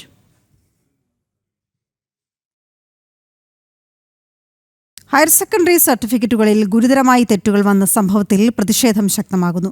സ്വകാര്യ വിദ്യാഭ്യാസ സ്ഥാപനങ്ങളെ സഹായിക്കാൻ ബോധപൂർവമായ ഇടപെടൽ ഉണ്ടായി എന്നാണ് വിമർശനം. കുറ്റക്കാരായ ഉദ്യോഗസ്ഥർക്കെതിരെ നടപടി സ്വീകരിക്കണമെന്ന ആവശ്യമാണ് ഉയരുന്നത്. കോഴിക്കോട് നിന്ന് ദിസ്ന സുരേഷ് ചേരുന്നു വിവരങ്ങളുമായി. ദിസ്ന, ഇത് സ്വകാര്യ മേഖലയിൽ കൂടി സഹായിക്കാൻ വേണ്ടിയിട്ടുള്ളതാണ് എന്നാണ് ആരോപണങ്ങൾ ഉയരുന്നത്. അപ്പോൾ ഈ ഗുരുതരമായ തെറ്റുകൾ വന്ന സംഭവത്തിൽ പ്രതിഷേധം ശക്തമാകുമ്പോൾ തന്നെ എന്ത് നടപടികളുമായി മുന്നോട്ട് പോകുന്നുണ്ട് എന്നുള്ളതും ഉയരുന്ന ചോദ്യമാണ്. എന്തൊക്കെയാണ് വിവരങ്ങൾ? തീർച്ചയായും ഈ ഹയർ സെക്കൻഡറി സർട്ടിഫിക്കറ്റിന് ഗുരുതരമായ തെറ്റുകൾ വന്ന സംഭവത്തിലാണ് ദേശീയ അധ്യാപക പരിഷത്ത് ഇത്തരത്തിലൊരു പ്രതിഷേധവുമായി രംഗത്ത് വന്നിരിക്കുന്നത്. അതായത് ഈ പ്രസ്സിനെ കരിമ്പട്ടികയിൽപ്പെടുത്തുക എന്നൊരു കാര്യം തന്നെയാണ് ഇവർ പ്രധാനമായും എടുത്തു പറയുന്നത്. അതായത് സ്വകാര്യ കമ്പനികൾക്ക് വേണ്ടിയാണ് ഇത്തരത്തിൽ ഈ തെറ്റായ സർട്ടിഫിക്കറ്റുകൾ വിതരണം ചെയ്യുന്നത് എന്നൊരു കാര്യം തന്നെയാണ് അധ്യാപക പരിഷത്ത് ഉൾപ്പെടെയുള്ള സംഘടനകൾ പറയുന്നത്. ഇതിൽ ഇവർ പറയുന്നത് ഈ CBSE ICSE സംവിധാനങ്ങളെ സഹായിക്കാനുള്ളൊരു നീക്കമാണ് ഈ സർക്കാർ ശ്രമിക്കുന്നത്. അതോടൊപ്പം തന്നെ ഇതിനെ കൃത്യമായി, അതായത് ഈ അന്വേഷണ സംഘത്തെയൊക്കെ നിയോഗിച്ചിട്ടുണ്ടെങ്കിലും കൃത്യമായി ഇത് സംബന്ധിച്ച റിപ്പോർട്ട് സമർപ്പിക്കപ്പെടുമോ എന്നൊരു ആശങ്കയൊക്കെ തന്നെ ഈ അധ്യാപക പരിഷത്ത് മുന്നോട്ട് വെക്കുന്നുണ്ട്. എന്തായാലും ഈ സംഭവവുമായി ബന്ധപ്പെട്ട് കൃത്യമായ അന്വേഷണം നടത്തുകയും ഈ പ്രശ്നം ഉൾപ്പെടെ കരിമ്പട്ടികയിൽ പെടുത്തുക എന്നൊരു ആവശ്യം തന്നെയാണ് ദേശീയ അധ്യാപക പരിഷത്ത് ആവശ്യപ്പെടുന്നത്. വീണ, ശരി ദിസ്ന. ഈ കരുവന്നൂർ കള്ളപ്പണക്കേസ്, ഇതിലെ മുഖ്യകണ്ണി PP കിരണിന്റെ ബിനാമി ഇടപാടുകളിലേക്കുമൊക്കെ അന്വേഷണം നീളുകയാണ്. വായ്പാ തട്ടിപ്പുകളിലൂടെ സമാഹരിച്ച പണം അയൽ സംസ്ഥാനങ്ങളിൽ പോയി അവിടെ ബിനാമി ഇടപാടുകൾ നടത്തി നിക്ഷേപിച്ചു എന്നാണ് സൂചന. കരുവന്നൂരിന് പുറമെ സൗത്ത് ഇന്ത്യൻ ബാങ്കിലും ബാങ്ക് ഓഫ് ഇന്ത്യയിലും നടത്തിയ വായ്പാ തട്ടിപ്പിലൂടെ കിരൺ ആകെ 15 കോടി രൂപയോളം തട്ടിയെടുത്തു എന്നാണ് അറിയുന്നത്. കിരണിനെ ഇടി വീണ്ടും ചോദ്യം ചെയ്യും. ജിജീഷ് കരുണാകരൻ തുടരുന്നുണ്ട് വിവരങ്ങൾ നൽകുന്നതിനായി. ജിജീഷ്, ഈ 15 കോടിയോളം രൂപ വിവിധ ബാങ്കുകളിലായി വായ്പാ തട്ടിപ്പുകളിലൂടെ നേടിയെന്നുള്ളതാണ്. അപ്പോൾ കണ്ടെത്താൻ ഒട്ടേറെ കാര്യങ്ങളുണ്ട്. ഇഡിക്ക് വീണ്ടും ചോദ്യം ചെയ്യുമ്പോൾ എന്തൊക്കെ പ്രധാനപ്പെട്ട വിഷയങ്ങൾ ഉന്നയിക്കും?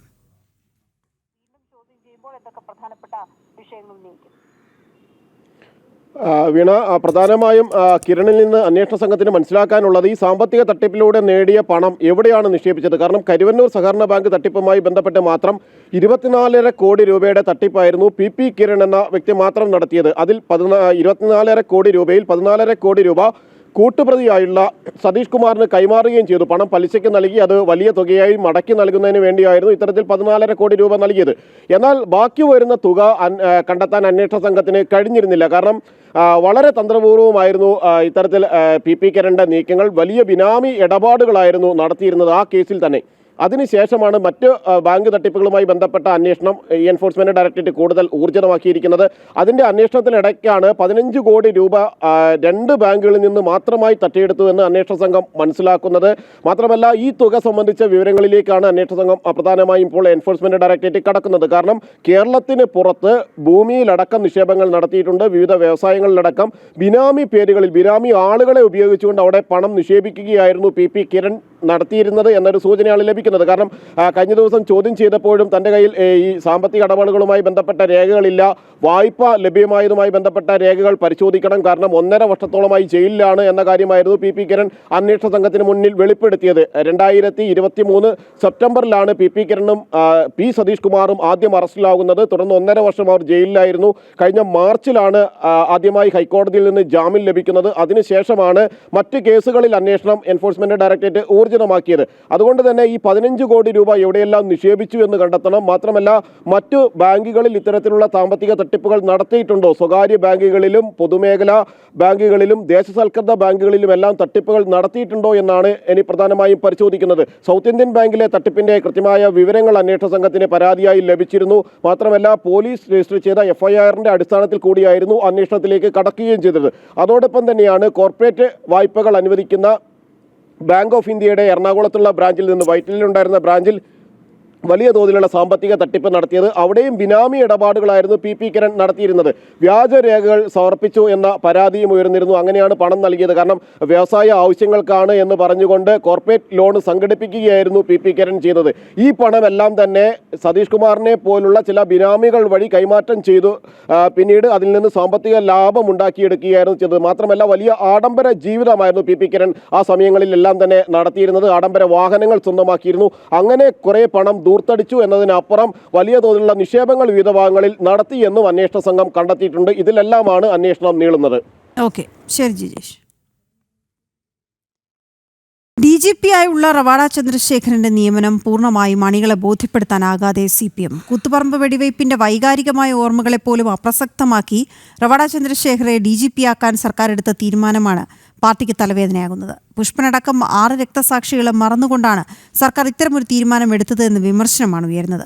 മിഥുൻ പിള്ള ചേരുന്നുണ്ട് വിവരങ്ങളുമായി. മിഥുൻ, CPMൽ നിന്ന് തന്നെ ആദ്യം ഇത്തരം ഒരു വിമർശനം ഉയരുകയാണ്. അതിനുശേഷം പിന്നീട് അതിന് വെള്ളപൂശാൻ ശ്രമിച്ചുകൊണ്ട് നേതാക്കൾ രംഗത്ത് വരുന്ന സാഹചര്യമുണ്ടായി. പക്ഷേ അണികൾക്ക് ഇത് അത്രത്തോളം ഇപ്പോഴും ബോധ്യമായിട്ടില്ല എന്ന് തന്നെയാണ് മനസ്സിലാക്കാൻ കഴിയുന്നത്. അവർക്കത് ഉൾക്കൊള്ളാൻ കഴിഞ്ഞിട്ടില്ല എന്നുള്ളത്. ഇതെങ്ങനെ വിശദീകരിക്കും CPM?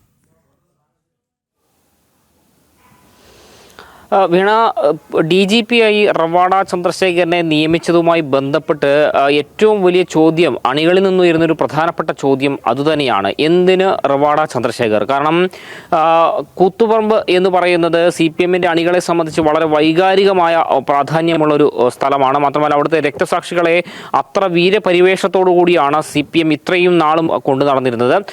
ആ ഒരു രീതിയിൽ തന്നെയാണ് അണികളും ഇക്കാര്യങ്ങൾ പിന്തുടർന്ന് പോന്നിരുന്നത്. അതിനിടയിലേക്കാണ് അന്നത്തെ വെടിവെപ്പിന് മുഖ്യ കാരണക്കാരനായി എന്ന് CPMകാർ പറയുകയും CPMനെതിരെ അന്ന് കോടതിയിൽ പോലും മൊഴി നൽകുകയും ചെയ്ത, DYFക്കെതിരെ കോടതിയിൽ പോലും മൊഴി നൽകുകയും ചെയ്ത ഒരു ഉദ്യോഗസ്ഥൻ പോലീസ് സേനയുടെ തലപ്പത്തേക്ക് വരുന്നൊരു സാഹചര്യം.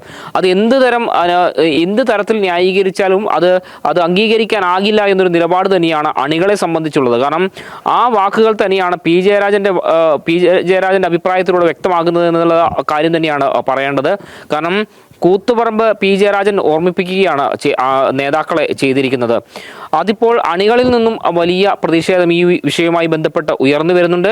കാരണം CPM-ന്റെ സംസ്ഥാന സെക്രട്ടറി MV ഗോവിന്ദനും CPM-ന്റെ കണ്ണൂർ ജില്ലാ സെക്രട്ടറി അടക്കം ഇതിനെ ന്യായീകരിക്കാൻ ശ്രമിച്ചാലും അതൊരു തരത്തിലും അണികളെ ബോധ്യപ്പെടുത്താൻ സാധിക്കുന്നില്ല എന്നുള്ളതാണ് എടുത്തു പറയേണ്ടത്. ഇത്രയേറെ ഒരു ക്രൂരകൃത്യം ചെയ്തു എന്ന് CPM തന്നെ പറയുകയും നിയമപരമായ പോരാട്ടമടക്കം ഈ റവാഡ ചന്ദ്രശേഖരനെതിരെ CPM-ന്റെ നേതൃത്വം നടത്തിയതുമാണ്. അത്തരം ഒരാളെ എന്ത് അടിസ്ഥാനത്തിലാണ് ഈ പോലീസ് സേനയുടെ തലപ്പത്തേക്ക് കൊണ്ടുവരുന്നത്? അത് ഈ കൂത്തുപറമ്പ് രക്തസാക്ഷികളെ പൂർണ്ണമായും തമസ്കരിച്ചുകൊണ്ട് എന്തിനാണ് അദ്ദേഹത്തെ നിയമിച്ചതെന്നൊരു ചോദ്യം തന്നെയാണ് പ്രധാനമായും ഉയരുന്നത്. കാരണം ഈ കൂത്തുപറമ്പ് രക്തസാക്ഷികൾ വെറും ഒരു ഓർമ്മ മാത്രമായി CPM നേതൃത്വത്തിന് പോയോ എന്നുള്ളതാണ് ഏറ്റവും വലിയ ചോദ്യമായി അവശേഷിക്കുന്നത്. കാരണം ഇനി അങ്ങോട്ടുള്ള സമയത്ത് ഇത്തരം CPM-ന് വേണ്ടി രക്തസാക്ഷികളായ ആളുകളെ മറന്നുകൊണ്ട് ഇത്തരത്തിലൊരു തുടർ നിലപാടുകൾ എടുക്കുമോ എന്നൊരു ആശങ്കയും ഈ അണികളെ സംബന്ധിച്ച് പ്രധാനമാണ്. അതുകൊണ്ട് തന്നെയാണ് ഇത്തരം വിമർശനങ്ങൾ ഈ പാർട്ടിക്കുള്ളിൽ നിന്ന് തന്നെ ഉയരുന്നൊരു സാഹചര്യം ഉണ്ടായത്. ഈ അണികളെയും അതുപോലെ തന്നെ രക്തസാക്ഷികളുടെ കുടുംബങ്ങളുണ്ട്, ആ കുടുംബങ്ങളെയും മറന്നുകൊണ്ടാണ് ഈ നിലപാടെടുത്തത് എന്നൊരു വിമർശനം തന്നെയാണ് പ്രധാനമായും ഉയരുന്നത്. കാരണം കൂത്തുപറമ്പ് രക്തസാക്ഷികളായ 5 പേരാണ്. അതുകൂടാതെ അന്ന് വെടിയേറ്റ് വർഷങ്ങളായി കിടക്കയിൽ തന്നെയായിരുന്ന പുഷ്പൻ എന്ന് പറയുന്ന വ്യക്തി, അദ്ദേഹവും ഏതാണ്ട് മാസങ്ങൾക്ക് മുമ്പാണ് അന്തരിച്ചത്. അത്തരം വൈകാരികമായ ഒരുപാട് പരിസരങ്ങളുള്ളൊരു സ്ഥലമാണ് കൂത്തുപറമ്പ്. അവിടുത്തെ രക്തസാക്ഷികളെ അത്ര ജീവനോടുകൂടിയാണ് ഈ ഒരു അണികൾ കണ്ടിരുന്നതും. അത്തരമൊരു സാഹചര്യമൊക്കെ നിലനിൽക്കുകയാണ്. അതൊക്കെ അപ്രസക്തമാക്കിക്കൊണ്ട് അധികാര ശ്രേണിയിലേക്ക് ഈ റവാഡ ചന്ദ്രശേഖർ കടന്നു വരുന്നത്. അതുതന്നെയാണ് ഈ അണികളെ പറഞ്ഞ് മനസ്സിലാക്കാൻ എന്ത് തരത്തിൽ CPM തയ്യാറാകുമെന്നൊരു ചോദ്യം തന്നെയാണ് ഉയരുന്നത്. അത് അല്പം വിയർക്കേണ്ടി വരുമെന്ന് തന്നെയാണ് മനസ്സിലാക്കേണ്ടി വരുന്നത്. കാരണം ഇത്രയും പ്രാധാന്യമുള്ള ഒരു സ്ഥലത്തെ രക്തസാക്ഷികളെ മറന്നുകൊണ്ട് CPM ഭരിക്കുന്ന ഈ ഇടത് സർക്കാർ ഇത്ര ഒരു തീരുമാനമെടുത്തത് എത്ര തന്നെ ന്യായീകരിച്ചാലും അത് ഈ അണികളെ ബോധ്യപ്പെടുത്തുക എന്നത് CPM-നെ സംബന്ധിച്ച് വലിയൊരു തലവേദനയായി മാറുമെന്ന കാര്യത്തിൽ യാതൊരു സംശയവുമില്ല. വീണ. ഓക്കെ, ശരി മിഥുൻ. അടിയന്തരാവസ്ഥാ ദിനാചരണത്തിന് പിന്നാലെ PKC ദിനാചരണത്തിലും മുതിർന്ന CPM നേതാവ് G സുധാകരന് പാർട്ടിയുടെ അവഗണന. ജില്ലയിൽ നിന്നുള്ള മറ്റ് പ്രമുഖ CPM നേതാക്കൾക്കും പാർട്ടി വേദി ഒരുക്കിയിരിക്കെയാണ് സുധാകരനെ ഒഴിവാക്കിയത്. പാർട്ടി സംഘടിപ്പിക്കുന്ന 3 പരിപാടികളിലും സുധാകരന് ക്ഷണമില്ല. വിവരങ്ങളുമായി സുധീഷ് ഗോപാൽ ചേരുന്നുണ്ട്. സുധീഷ്, വീണ്ടും ഒഴിവാക്കപ്പെടുകയാണ് G സുധാകരൻ. വിവരങ്ങൾ. വീണ, ഇന്ന് PK ചന്ദ്രാനന്ദൻ ദിനാചരണത്തിന്റെ ഭാഗമായി CPM സംഘടിപ്പിക്കുന്ന 3 പരിപാടികളാണ് ആലപ്പുഴ നഗരത്തിൽ നടക്കുന്നത്. ഈ 3 പരിപാടിയിലേക്കും മുതിർന്ന CPM നേതാവായ G സുധാകരനെ ക്ഷണിച്ചിട്ടില്ല. ഏരിയ കമ്മിറ്റി അംഗങ്ങൾ ഉൾപ്പെടെയുള്ളവരുടെ പേര് വെച്ച് ഇവർ നോട്ടീസും മറ്റും ഇറക്കി പരിപാടി സംഘടിപ്പിക്കുമ്പോഴാണ് 40 വർഷം PK ചന്ദ്രാനന്ദനോടൊപ്പം ആലപ്പുഴ ജില്ലാ കമ്മിറ്റിയിൽ പ്രവർത്തിച്ച G സുധാകരനെ പൂർണ്ണമായും ഒഴിവാക്കി നിർത്തുന്നത്. കഴിഞ്ഞ ദിവസമായിരുന്നു നമുക്കറിയാം അടിയന്തരാവസ്ഥ ദിനാചരണത്തിന്റെ ഭാഗമായുള്ള പരിപാടിയിൽ അടിയന്തരാവസ്ഥ തടവുകാരനായിരുന്ന G സുധാകരനെ ഒഴിവാക്കി നിർത്തിക്കൊണ്ടാണ് CPM പരിപാടി സംഘടിപ്പിച്ചത്. ഇതിൽ CPM ജില്ലാ സെക്രട്ടറി അടക്കമുള്ള സംസ്ഥാന കമ്മിറ്റി അംഗങ്ങൾ അടക്കമുള്ളവർ പങ്കെടുക്കുന്നു. അതിൽ ഏരിയ കമ്മിറ്റി അംഗങ്ങൾ വരെയും ഉൾപ്പെടുന്നു എന്ന് പറയുമ്പോൾ ഇത് കൃത്യമായും പാർട്ടിയുടെ അറിവോടുകൂടി, പാർട്ടി സംസ്ഥാന നേതൃത്വത്തിന്റെ കൂടി അറിവോടുകൂടി G സുധാകരനെ അവഗണിക്കുന്നു എന്ന ഒരു വിലയിരുത്തൽ തന്നെ നമുക്ക് വേണ്ടിവരും. കാരണം കൃത്യം G സുധാകരന്റെ വീടിന് സമീപത്തടക്കം നടക്കുന്ന പരിപാടികളിലാണ് ഇത്തരത്തിൽ ഒഴിവാക്കി നിർത്തുന്നത്. ഇന്ന് വലിയ ചുടുകാട് രാവിലെ അനുസ്മരണ സമ്മേളനം അടക്കം നടക്കുമ്പോൾ CS സുജാതയടക്കം ജില്ലാ സെക്രട്ടറി R നാസർ അടക്കമുള്ളവരൊക്കെ CB ചന്ദ്രബാബു സംസ്ഥാന കമ്മിറ്റി അംഗം അടക്കം പങ്കെടുക്കുന്നുണ്ട്. H സലാം MLA-യും CP ചിത്തരഞ്ജൻ MLA-യും ഒക്കെ പങ്കെടുക്കുന്നുണ്ട്. ഇത്തരം എല്ലാത്തരം ആൾക്കാരെയും CPM-ലെ ഉൾക്കൊള്ളിക്കുമ്പോൾ അതിൽ G സുധാകരനെ മാത്രം ഒഴിവാക്കി നിർത്തുന്നു എന്നതാണ് യാഥാർത്ഥ്യം. അത് ബോധപൂർവമുള്ള ഒരു ഒഴിവാക്കൽ തന്നെ എന്ന വിലയിരുത്തൽ തന്നെയാണ് ഉള്ളത്. അതും PK ചന്ദ്രാനന്ദനെ പോലെയുള്ള മുതിർന്ന ഒരു നേതാവിന്റെ അനുസ്മരണ ചടങ്ങിൽ പോലും ഇത്തരം ഒഴിവാക്കൽ ഉണ്ടാകുന്നു എന്നതാണ് ഏറ്റവും ശ്രദ്ധേയമായ കാര്യം. ഇത് അപ്രഖ്യാപിത വിലക്ക് G സുധാകരന് പാർട്ടി ഏർപ്പെടുത്തിയിട്ടുണ്ട് എന്ന വിലയിരുത്തലുകൾ അത് ശരിവെക്കുന്നത് കൂടിയാണ് ഇപ്പോഴത്തെ CPM-ന്റെ സമീപനവും. വീണ. ഓക്കെ, ശരി സുധീഷ്. ഇന്ത്യ ഇംഗ്ലണ്ട് രണ്ടാം ടെസ്റ്റ് ഇന്നു മുതൽ ഉച്ചകഴിഞ്ഞ് 3:30 മുതൽ ബെർമിംഗ്ഹാമിലാണ് മത്സരം. ആദ്യ ടെസ്റ്റിൽ തോറ്റ ഗില്ലിനും കൂട്ടർക്കും തിരിച്ചുവരവാണ് ലക്ഷ്യം. ആദ്യ ടെസ്റ്റിൽ മികച്ച പ്രകടനം കാഴ്ചവെച്ച ബുംറ കളിക്കുമെന്ന് ഉറപ്പില്ല. പകരം ആഷ്ദീപോ ആകാശ് സിംഗോ കളിച്ചേക്കും. രണ്ടാം സ്പിന്നറെ ഉൾപ്പെടുത്തിയാൽ കുൽദീപിനോ വാഷിംഗ്ടൺ സുന്ദറിനോ നറുക്ക് വീഴും. പരമ്പരയിൽ മുന്നിലുള്ള ഇംഗ്ലണ്ട് നിരയിൽ മാറ്റമുണ്ടാകില്ല.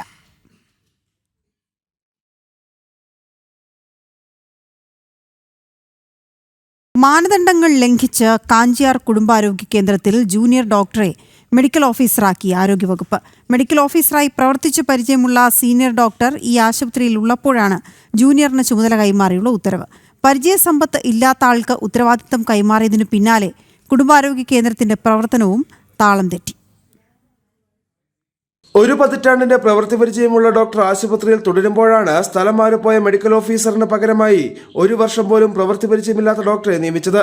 ജില്ലാ മെഡിക്കൽ ഓഫീസിലെ സംഘടനാ നേതാവിന്റെ ഇടപെടലാണ് ഇതിന് കാരണമെന്നാണ് ആരോപണമുയരുന്നത്. കുടുംബാരോഗ്യ കേന്ദ്രത്തിലെ നിലവിലെ സീനിയർ ഡോക്ടർ സംഘടനയിൽ അംഗമല്ലാത്തതിനാലാണ് മെഡിക്കൽ ഓഫീസറായി ചുമതല നൽകാതിരുന്നത് എന്നാണ് ആരോപണം. 35 ലക്ഷം രൂപയുടെ വികസന പ്രവർത്തനങ്ങൾ ആശുപത്രിയിൽ നടത്താനാണ് കാഞ്ചിയാർ ഗ്രാമപഞ്ചായത്ത് പദ്ധതി ഇട്ടിരിക്കുന്നത്. ഫണ്ട് വിനിയോഗവും നിലവിൽ പ്രതിസന്ധിയിലാണ്. ജൂനിയർ ഡോക്ടറുടെ പ്രവൃത്തി പരിചയക്കുറവ് പഞ്ചായത്ത് നടത്തുന്ന പദ്ധതികൾ യഥാസമയം നടപ്പിലാക്കുന്നതിൽ വരെ കാലതാമസം സൃഷ്ടിക്കുമെന്നും ആക്ഷേപമുണ്ട്. ഏറ്റവും കൂടുതൽ പ്രതിസന്ധിയുള്ളത് നമുക്ക് നിലവിൽ ഡോക്ടർമാരുടെ ഒരു വളരെ കുറവ് അനുഭവപ്പെടുന്നുണ്ട്. 4 ഡോക്ടർമാരും കിടത്തൽ ചികിത്സയും ഉണ്ടായിരുന്ന നല്ലൊരു ഹോസ്പിറ്റൽ ഈ നമ്മുടെ മെഡിക്കൽ രംഗത്തെ, അതായത് നമ്മുടെ DMOയുടെ നേതൃത്വത്തിലുള്ള കുറേ ആളുകൾ ഇപ്പോൾ ഈ ഇതിനെ പിന്നോട്ടടിച്ചുകൊണ്ടിരിക്കുകയാണ്. നമുക്ക് ആവശ്യത്തിന് ഡോക്ടറെ തരുന്നില്ല, ആവശ്യത്തിന് മരുന്നുകളില്ല, അതുപോലെ തന്നെ നമുക്ക് കിടത്തൽ ചികിത്സ നമ്മൾ പല പ്രാവശ്യം ആവശ്യപ്പെട്ടുകൊണ്ടും നടത്തുന്നതിനുള്ള സാഹചര്യമില്ല, നേഴ്സുമാരുടെ കുറവുണ്ട്. അങ്ങനെ ഒരുപാട് കാര്യങ്ങളാണ് നമ്മുടെ ഈ ഹോസ്പിറ്റലിൽ ഉണ്ടാകുന്നത്. നമുക്കറിയാം, നമ്മുടെ കഴിഞ്ഞ കാലത്തൊക്കെ 100 കണക്കിന് ആളുകൾ ഈ ചികിത്സ തേടിക്കൊണ്ടിരുന്ന ഹോസ്പിറ്റലിൽ നിന്ന് നാമമാത്ര ആളുകളാണ് എത്തിച്ചേരുന്നത്. അത് ഇവിടുത്തെ അസൗകര്യങ്ങൾ കൊണ്ട് മാത്രമാണ്. അതേസമയം ആശുപത്രിയിൽ തുടരുന്ന സീനിയർ ഡോക്ടർക്കെതിരെ കേസുള്ളതിനാൽ മെഡിക്കൽ ഓഫീസർ ആക്കാനാകില്ല എന്നാണ് DMO പറയുന്നത്. എന്നാൽ കേസിൽ ഈ ഡോക്ടർ കുറ്റക്കാരനല്ലെന്ന് വിധി വരികയും സർവീസ് ബുക്കിൽ യാതൊരു റിമാർക്കുമില്ലെന്നാണ് ലഭിക്കുന്ന വിവരം. കൂടാതെ ജീവനക്കാരുടെ എണ്ണത്തിലെ കുറവും ആശുപത്രിയുടെ പ്രവർത്തനത്തെ പ്രതികൂലമായി ബാധിക്കുന്നുണ്ട്.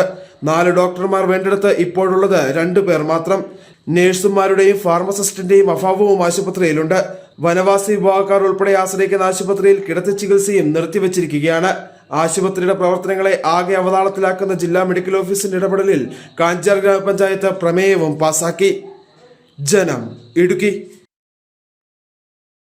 നോക്കാം തലക്കെട്ടുകൾ ഒരിക്കൽ കൂടി. 5 രാജ്യങ്ങളിലേക്കുള്ള പ്രധാനമന്ത്രി നരേന്ദ്രമോദിയുടെ യാത്രയ്ക്ക് ഇന്ന് തുടക്കം. ആദ്യ സന്ദർശനം ആഫ്രിക്കൻ രാജ്യമായ ഘാനയിൽ. പ്രസിഡന്റുമായി ചർച്ച. ഘാന പാർലമെന്റിനെയും അഭിസംബോധന ചെയ്യും.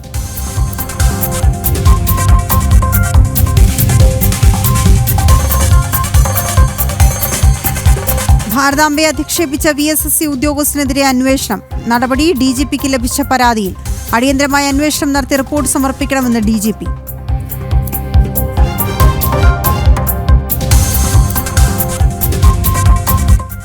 തിരുവനന്തപുരം മെഡിക്കൽ കോളേജ് ആശുപത്രിയിൽ വീണ്ടും ഗുരുതര ചികിത്സാ പിഴവ്. കൃത്യസമയത്ത് ചികിത്സ ലഭിക്കാത്ത രോഗി മരിച്ചതായി ബന്ധുക്കളുടെ പരാതി. തിരുവനന്തപുരം ജനറൽ ആശുപത്രിയിലെ പരിമിതികളിൽ ഇടപെട്ട സംസ്ഥാന മനുഷ്യാവകാശ കമ്മീഷൻ.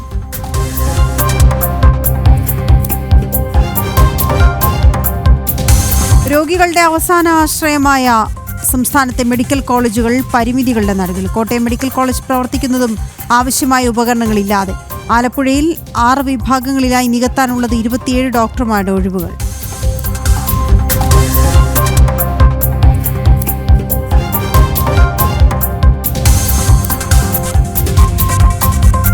തിരുവനന്തപുരം മെഡിക്കൽ കോളേജിലെ റേഡിയോളജി വിഭാഗത്തിലും പ്രതിസന്ധി. പ്രവർത്തനം സാങ്കേതിക വിദഗ്ധരില്ലാതെ. എക്സ്റേക്കും സ്കാനിങ്ങിനുമായി ദിവസങ്ങൾ കാത്തിരിക്കേണ്ട ഗതികേടിൽ രോഗികൾ. ജനം ബ്രേക്കിംഗ്.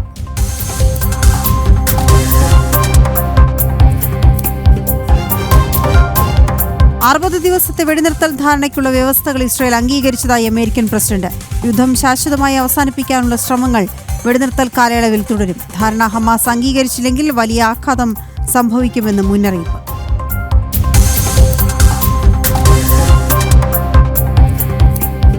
മലപ്പുറത്ത് ശാസ്ത്രീയ ചികിത്സയിലൂടെ 1 വയസ്സുകാരൻ മരിച്ച സംഭവത്തിൽ കൂടുതൽ നടപടിക്ക് സാധ്യത.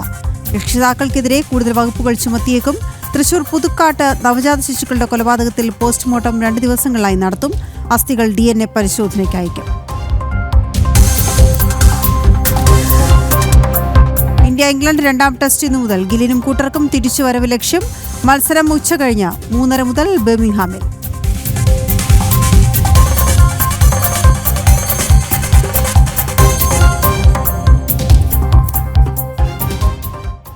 രണ്ടാഴ്ച കഴിഞ്ഞിട്ടും തകരാർ പരിഹരിക്കാനാകാതെ ബ്രിട്ടീഷ് യുദ്ധവിമാനം തിരുവനന്തപുരത്ത് തുടരുന്നു.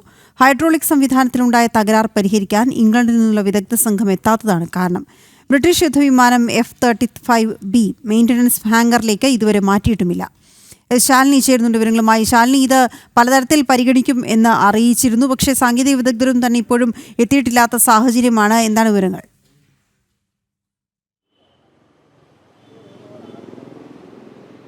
വീണ സൂചിപ്പിച്ചതുപോലെ തന്നെയാണ് കഴിഞ്ഞ മാസം 14-ാം തീയതി രാത്രി 9:00 തിരുവനന്തപുരത്ത് ഒരു അടിയന്തര ലാൻഡിംഗ് ബ്രിട്ടീഷ് വിമാനം നടത്തിയിട്ടുള്ളത്. F-35 എന്ന് പറയുന്ന യുദ്ധവിമാനമാണ്, ഫൈറ്റർ ജെറ്റാണ്. അത് അവിടെ ഇറക്കിയതിന് ശേഷം, ഇന്ധനം കുറഞ്ഞതിന് ശേഷമാണ് അടിയന്തര ലാൻഡിങ്ങിന് ആവശ്യപ്പെടുകയും ഒപ്പം തന്നെ എയർപോർട്ട് ഇറക്കിയത്. പക്ഷേ അതിനുശേഷമാണ് ഇത് തിരികെ ഇന്ധനം നിറച്ചതിന് ശേഷം തിരികെ പോകാൻ കഴിയാത്ത സാഹചര്യത്തിലേക്ക് കാര്യങ്ങൾ എത്തുകയും ചെയ്തിട്ടുള്ളത്. ഇതിന്റെ അടിസ്ഥാന തകരാറുണ്ടായി എന്നുള്ളതാണ് വിദഗ്ധർ ഫ്ലൈറ്റ് ഹാങ്ങറിലേക്ക് മാറ്റി പങ്കുവെക്കുകയും ചെയ്തത്. എയർപോർട്ട് അതോറിറ്റിയുമായിട്ടൊക്കെ സംസാരിക്കുകയും ചെയ്തിരുന്നു. പക്ഷേ ഇതുവരെയും ഉദ്യോഗസ്ഥരടക്കമുള്ള സംഘം കേരളത്തിലേക്ക് എത്തിയിട്ടില്ല എന്നുള്ളതാണ് ഏറ്റവും ശ്രദ്ധേയമായിട്ടുള്ള കാര്യം. ഈ പൈലറ്റ് അടക്കമുള്ളവർ മടങ്ങിയൊരു സാഹചര്യം കൂടിയുണ്ട്. ഇപ്പോഴും തിരുവനന്തപുരം വിമാനത്താവളത്തിന്റെ ഡേ 4-ൽ ഈ ഒരു VIP വിമാനങ്ങളൊക്കെ പാർക്ക് ചെയ്യുന്ന ഭാഗത്തായിട്ട് ഇതിനെ നിർത്തിയിട്ടിരിക്കുന്ന ഒരു സാഹചര്യമുണ്ട്. നിലവിലെ സാഹചര്യത്തിൽ ഇതിന് വാടക എയർപോർട്ട് അതോറിറ്റി ഈടാക്കേണ്ടതാണ്. നിലവിൽ അതിന് വാടക ഈടാക്കിയിട്ടില്ല. കേന്ദ്ര വ്യോമയാന മന്ത്രാലയവും കേന്ദ്ര സർക്കാരുമായി ആലോചിച്ചതിന് ശേഷമായിരിക്കും ഏത് തരത്തിലാണ് ഇതിന്റെ വാടക ഈടാക്കേണ്ട കാര്യത്തിൽ തീരുമാനമുണ്ടാക്കുക. ഫൈറ്റർ ജെറ്റ് ആയതുകൊണ്ട് തന്നെ വളരെ ചെറിയ വിമാനമാണ് എന്നുള്ളതാണ്. അതുകൊണ്ട് തന്നെ അതിന്റെ വാടക അടക്കമുള്ള കാര്യങ്ങളിൽ ചില വ്യത്യാസങ്ങളുണ്ട്. അതടക്കമുള്ള കാര്യങ്ങൾ കേന്ദ്ര സർക്കാരുമായി ആലോചിച്ച ശേഷം മാത്രമായിരിക്കും പരിഹരിക്കുക. എന്തായാലും ഒരു അത്യാധുനിക സംവിധാനത്തിലുള്ള ഒരു യുദ്ധവിമാനമാണ്. ആ യുദ്ധവിമാനത്തിന്റെ സാങ്കേതികതയും ഒപ്പം തന്നെ അതിന്റെ രഹസ്യ സ്വഭാവവും ഒക്കെ നിലനിർത്തിക്കൊണ്ട് തന്നെയാണ് ബ്രിട്ടൻ അത്തരത്തിലൊരു നടപടി സ്വീകരിച്ചിട്ടുള്ളത്. അവരുടെ ഉദ്യോഗസ്ഥരടക്കമുള്ളവരുടെ എത്തി പരിശോധന നടത്തി പരിഹാരം കാണാമെന്നുള്ളതാണ് അവർ അറിയിക്കുകയും ചെയ്തിട്ടുള്ളത്. ഏതെങ്കിലും തരത്തിൽ ഹാങ്ങറിലേക്ക് മാറ്റുമ്പോൾ അതിൻ്റെ സുരക്ഷിതത്വം അടക്കമുള്ള കാര്യങ്ങളിലും ഒപ്പം തന്നെ രഹസ്യ വിവരങ്ങൾ ചോർത്താനുള്ള സാഹചര്യങ്ങളും ഒക്കെ മുന്നിൽ കണ്ടുകൊണ്ടാണ് അവിടെ നിന്നുള്ള സംഘം, പ്രത്യേക വിദഗ്ധരടക്കുന്ന സംഘം എത്തുമെന്നുള്ളത് ബ്രിട്ടീഷ് അറിയിച്ചത്. പക്ഷേ ആ ഒരു സംഘം ഇതുവരെയും എത്തിയിട്ടില്ല. ഈ ഒരു ഫ്ലൈറ്റ് എപ്പോൾ തിരിച്ചു മടങ്ങുമെന്നുള്ള കാര്യത്തിലും അത് എങ്ങനെ ഇനി ഇവിടെ തുടരുമോ, അത് എന്തായിരിക്കും അതിൻ്റെ ഭാവി എന്ന കാര്യത്തിലും ഒരു ചോദ്യചിഹ്നമായി തന്നെ തുടരുകയാണ്. എന്തായാലും വിദഗ്ധ സംഘം എത്തിയതിന് ശേഷം മാത്രമായിരിക്കും ഇത് ഹാങ്ങറിലേക്ക് മാറ്റിയാൽ മാത്രമേ ഹൈഡ്രോളിക് സംവിധാനത്തിൽ, അതായത് ഉയർന്നു പൊങ്ങാൻ പറക്കാനുള്ള അടക്കമുള്ള കാര്യങ്ങളിൽ അത് വലിയ രീതിയിലുള്ള പ്രശ്നങ്ങളുണ്ട് എന്നുള്ളതാണ്. അതടക്കം പരിഹരിച്ച ശേഷമായിരിക്കും ഇത് തിരികെ കൊണ്ടുപോകുക എന്നുള്ളതാണ്. ഏതെങ്കിലും സാഹചര്യത്തിൽ ഇവിടെ പരിഹരിക്കപ്പെടാൻ കഴിഞ്ഞില്ല എന്നുണ്ടെങ്കിൽ ഫ്ലൈറ്റുകളിൽ, അതായത് ഈ വിമാനങ്ങൾ കൊണ്ടുപോകുന്ന ഫ്ലൈറ്റുകൾ ഉപയോഗിച്ചുകൊണ്ട്, ഗ്ലോബ് മാസ്റ്റർ അടക്കമുള്ള വിമാനങ്ങൾ ഉപയോഗിച്ചുകൊണ്ട് ഇത് ബ്രിട്ടനിലേക്ക് കൊണ്ടുപോയി അവിടെ ഇതിൻ്റെ വിദഗ്ധ പരിശോധനയും ഒപ്പം തന്നെ ഇതിൻ്റെ സംവിധാനത്തിലെ തകരാറുകൾ പരിഹരിക്കാനുള്ള നടപടികളിലേക്കും ബ്രിട്ടൻ കടക്കും. എന്തായാലും ഇതിലടക്കമുള്ള കാര്യങ്ങളിൽ ഇപ്പോഴും ഒരു വ്യക്തത തുടരുന്നില്ല, വ്യക്തത വന്നിട്ടില്ല എന്നുള്ളതാണ് നമുക്ക് മനസ്സിലാക്കാൻ സാധിക്കുന്നത്. എന്തായാലും കഴിഞ്ഞ മാസം 14-ാം തീയതി എത്തിയ ആ ഒരു ഫൈറ്റർ ജെറ്റ് ഇപ്പോഴും തിരുവനന്തപുരം വിമാനത്താവളത്തിൻ്റെ ബേ 4-ൽ തുടരുകയാണ്. വീണ. ഓക്കെ, ശരി ശാലിനി. ഫേസ്ബുക്കിലൂടെ ഭാരതാംബയെ അധിക്ഷേപിച്ച സംഭവത്തിൽ VSSC ഉദ്യോഗസ്ഥനെതിരെ അന്വേഷണം. DGPക്ക് ലഭിച്ച പരാതിയെ തുടർന്ന് VSSC ഉദ്യോഗസ്ഥൻ GR പ്രമോദിനെതിരെയാണ് അന്വേഷണം. അടിയന്തരമായി അന്വേഷണം നടത്തി റിപ്പോർട്ട് സമർപ്പിക്കാനാണ് പോലീസ് മേധാവിയുടെ നിർദ്ദേശം. GR പ്രമോദിന്റെ ഭാരതാംബയെ അധിക്ഷേപം ജനം TV വാർത്തയാക്കിയിരുന്നു. പ്രശാന്ത് ശങ്കരമംഗലത്ത് വിവരങ്ങളുമായി ചേരുന്നുണ്ട്. പ്രശാന്ത്, ഈ വാർത്ത നൽകി ഇത്രയും ദിവസങ്ങൾ കഴിഞ്ഞു, ഇപ്പോൾ ഒരു അന്വേഷണം പ്രഖ്യാപിച്ചിരിക്കുന്നു, വിവരങ്ങൾ എന്തൊക്കെയാണ്?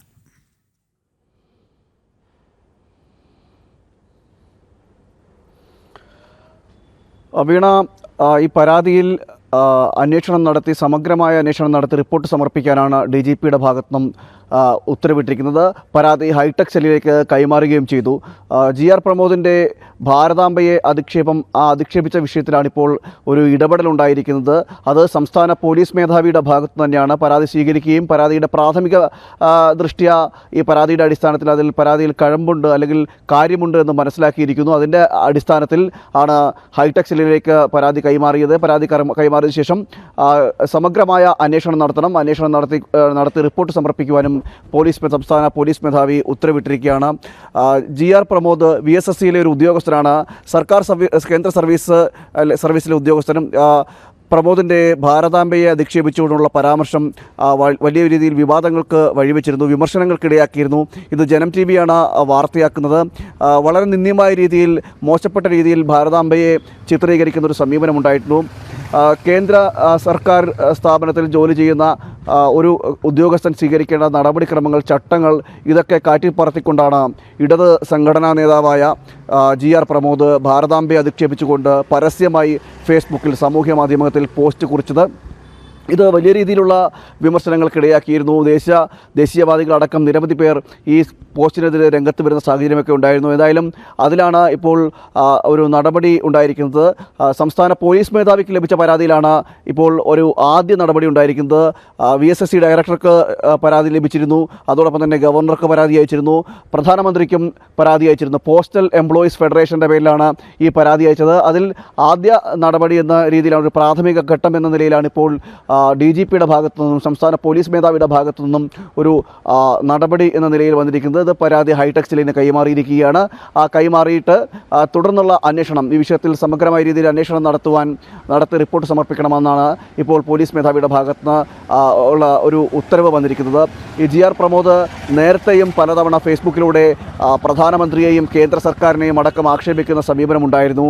നേരത്തെ ഈ അയോധ്യ രാമക്ഷേത്ര നിർമ്മാണവുമായി ബന്ധപ്പെട്ട് ഈ പരാതിക്കാരൻ രാജേന്ദ്ര പ്രസാദ് നമ്മോടൊപ്പം ടെലിഫോൺ ലൈനിൽ ചെയ്യുന്നുണ്ട്. അദ്ദേഹം ഭാരതീയ പോസ്റ്റൽ എംപ്ലോയീസ് ഫെഡറേഷൻ ആൾ കൂടിയാണ്.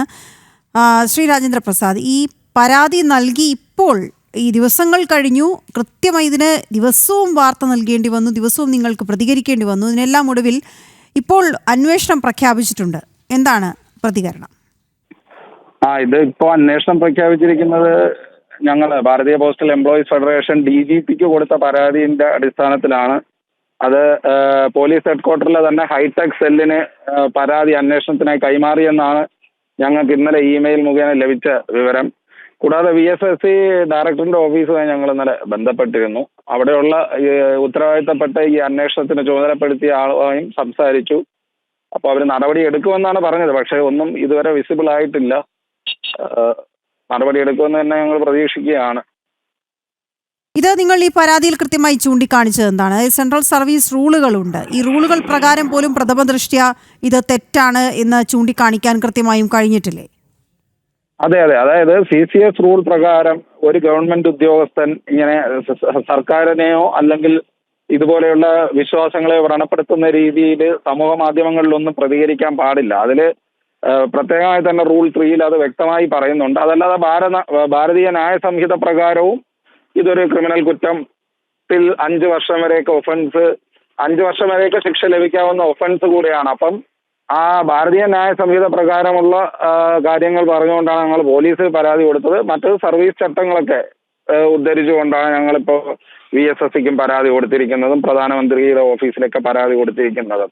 ഇതിൽ ശരിക്ക് ഞാൻ മുമ്പ് തന്ന പ്രതികരണങ്ങളിൽ സൂചിപ്പിച്ചതുപോലെ തന്നെ ഭാരതമാതാവ് എന്നുള്ളത് ഈ സ്വാതന്ത്ര്യ സമര കാലം തൊട്ട് തന്നെ നമ്മുടെ ഉള്ളിലെ പാട്രിയോട്ടിസം വളർത്തുന്നതിനും അല്ലെങ്കിൽ നമ്മുടെ നാഷണൽ യൂണിറ്റിക്കൊക്കെ കാണിക്കുന്ന ഒരു ബിംബമാണ്. ആ ബിംബത്തെ അതല്ലെങ്കിൽ അതിൽ തന്നെ പശുവിനെ പറ്റി നമ്മൾ ഗോപൂജയൊക്കെ നടത്തുന്ന അല്ലെങ്കിൽ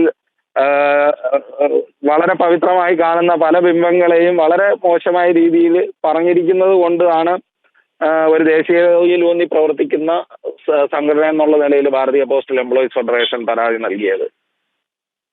ഓക്കെ, വളരെ നന്ദി ശ്രീ രാജേന്ദ്ര പ്രസാദ് പ്രതികരിച്ചതിന്. ഏതായാലും ഇപ്പോൾ ഇദ്ദേഹം DGPക്ക് നൽകിയ റിപ്പോർട്ടിന്മേലാണ് അടിയന്തരമായ അന്വേഷണം നടത്തി റിപ്പോർട്ട് സമർപ്പിക്കാൻ പോലീസ് മേധാവി നിർദ്ദേശം നൽകിയിരിക്കുന്നത്. അതേസമയം VSSCക്ക് നൽകിയ പരാതിയിന്മേൽ നടപടി വരും എന്നറിയിച്ചതല്ലാതെ നടപടിയൊന്നും ഉണ്ടായിട്ടില്ല എന്നുള്ള കാര്യം അദ്ദേഹം ചൂണ്ടിക്കാണിക്കുന്നു. ഏതായാലും ജനം TV ഇത് ദിവസങ്ങൾക്ക് മുമ്പ് തന്നെ വാർത്തയാക്കിയിരുന്നു. ഈ വാർത്ത ഫോളോ ചെയ്തു പോകുന്നതിനിടെയാണ് പലപ്പോഴും ഈ പരാതിയിൽ ഇതുവരെ നടപടിയൊന്നും ഉണ്ടായിട്ടില്ല എന്ന് പറയേണ്ടിയിരുന്നത്. ഏതായാലും DGPക്ക് നൽകിയ പരാതിയിൽ ഇപ്പോൾ ഒരു അന്വേഷണ ഉത്തരവ് വന്നിരിക്കുന്നു.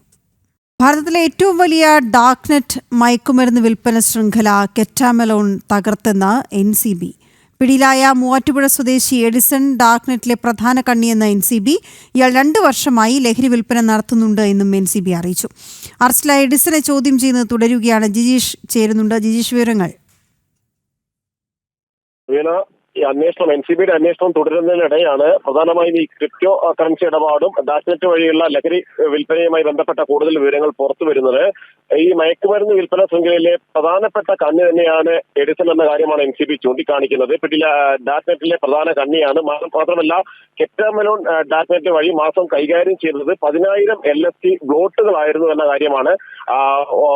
വൻ തുക വില വരുന്ന സാമ്പത്തിക ഇടപാടുകൾ ആണ് ഇതിലൂടെ നടത്തുകയും ചെയ്തിട്ടുള്ളത്. കുപ്രസിദ്ധ ലഹരി വിൽപ്പന സംഘമായ പ്രാക്ടീസസ് ഗ്രൂപ്പുമായിട്ടും അടുത്ത ബന്ധമാണ് ഇയാൾ എഡിസൺ പുലർത്തിയിരുന്നത് എന്ന കാര്യവും NCB ചൂണ്ടിക്കാണിക്കുന്നു. ചോദ്യം ചെയ്യൽ പുരോഗമിക്കുന്ന ഘട്ടത്തിലാണ് പ്രധാനപ്പെട്ട വിവരങ്ങൾ പലതും എഡിസണിൽ നിന്ന് അന്വേഷണ സംഘത്തിന് ലഭിക്കുകയും ചെയ്യുന്നത്. ഇയാളുടെ സഹായിയെയും വിശദമായി തന്നെ ചോദ്യം ചെയ്യുകയാണ്. പണമിടപാടിനായി ഉപയോഗിച്ചത് വെനേറോ ക്രിപ്റ്റോ കറൻസി ആണ് എന്ന് ഇയാൾ മൊഴി നൽകിയിട്ടുണ്ട്. പിടിച്ചെടുത്തത് 70 ലക്ഷം രൂപയോ മൂല്യമുള്ള ക്രിപ്റ്റോ കറൻസിയാണ്. ആ തുകയ്ക്കുള്ള ഇടപാടുകൾ ലഹരി വിൽപ്പനയാണ് നിലവിൽ നടത്തിയിരുന്നത്. അതിനിടയിലാണ് പിടിയിലാവുന്നത്. ഇയാളെ സഹായി NCB കസ്റ്റഡിയിലുണ്ട്. സഹായിൽ നിന്നും പ്രധാനപ്പെട്ട വിവരങ്ങൾ പലതും അന്വേഷണ സംഘത്തിന് ലഭിക്കുകയും ചെയ്യുന്നുണ്ട്. ഈ ലഹരി വിൽപ്പന നടത്തുന്ന ആളുകൾക്ക് അതിന്റെ വിൽപ്പനയുടെ അളവ്, മാരക ലഹരിയുടെ വിൽപ്പനയുടെ അളവ് അനുസരിച്ച് വിവിധ ലെവലുകൾ നൽകിയിരുന്നു. അങ്ങനെ 5 ലെവലുകൾ വരെയാണ്, 5 സ്റ്റാറുകൾ വരെയാണ് അത്തരം ആളുകൾക്ക് നൽകിയിരുന്നത്. അങ്ങനെയുള്ളതിൽ ഡാർക്ക്നെറ്റിലെ ലെവൽ 4 വെണ്ടർ ആയിരുന്നു പിടിയിലായ ആളെന്ന കാര്യം കൂടി അന്വേഷണ സംഘത്തിന് വ്യക്തമാവുകയും ചെയ്തിട്ടുണ്ട്. ഇത് സംബന്ധിച്ചെല്ലാം കൂടുതൽ ആളുകളുണ്ടോ ഈ കേസിൽ, കൂടുതൽ പങ്കാളിത്തമുണ്ടോ എന്നിവ സംബന്ധിച്ചെല്ലാം വിശദമായ ഒരു അന്വേഷണത്തിലേക്ക് തന്നെയാണ് പ്രധാനമായും കടന്നിരിക്കുന്നത്. ഈ കെറ്റാമലോൺ എന്ന പേരിൽ ഡാർക്ക്നെറ്റ് വഴി രാസലഹരി എത്തിക്കുന്ന ശൃംഖലയാണ് തകർത്തിരിക്കുന്നത്. മൂവാറ്റുപുഴ സ്വദേശിയും ഒപ്പം തന്നെ ഇയാളുടെ സഹായിയുമായിരുന്നു പിടിയിലായത്. 1127 ബ്ലോട്ട് LSD ഒപ്പം തന്നെ 131 ഗ്രാം കെറ്റമിൻ, ക്രിപ്റ്റോ കറൻസി എന്നിവയെല്ലാം തന്നെ പിടിച്ചെടുത്തിരുന്നു. 35 ലക്ഷത്തിലധികം രൂപ വില വരുന്നതായിരുന്നു പിടിച്ചെടുത്ത ക്രിപ്റ്റോ കറൻസിയുടെ മൂല്യമെന്ന് പറയുന്നത്. വളരെ നാളായുള്ള നിരീക്ഷണത്തിന് ശേഷമാണ് 28-ന് കൊച്ചിയിലെത്തിയ തപാൽ പാഴ്സലുകളിൽ നിന്നായിരുന്നു ഈ LSD ബ്ലോട്ട് അന്വേഷണ സംഘം പിടിച്ചെടുത്തത്. കോട്ടയം സ്വദേശിയാണ് പാഴ്സലുകൾ ഡാർക്ക്നെറ്റ് വഴി ഓർഡർ ചെയ്തതെന്ന് അന്വേഷണ സംഘത്തിന് വ്യക്തമായി.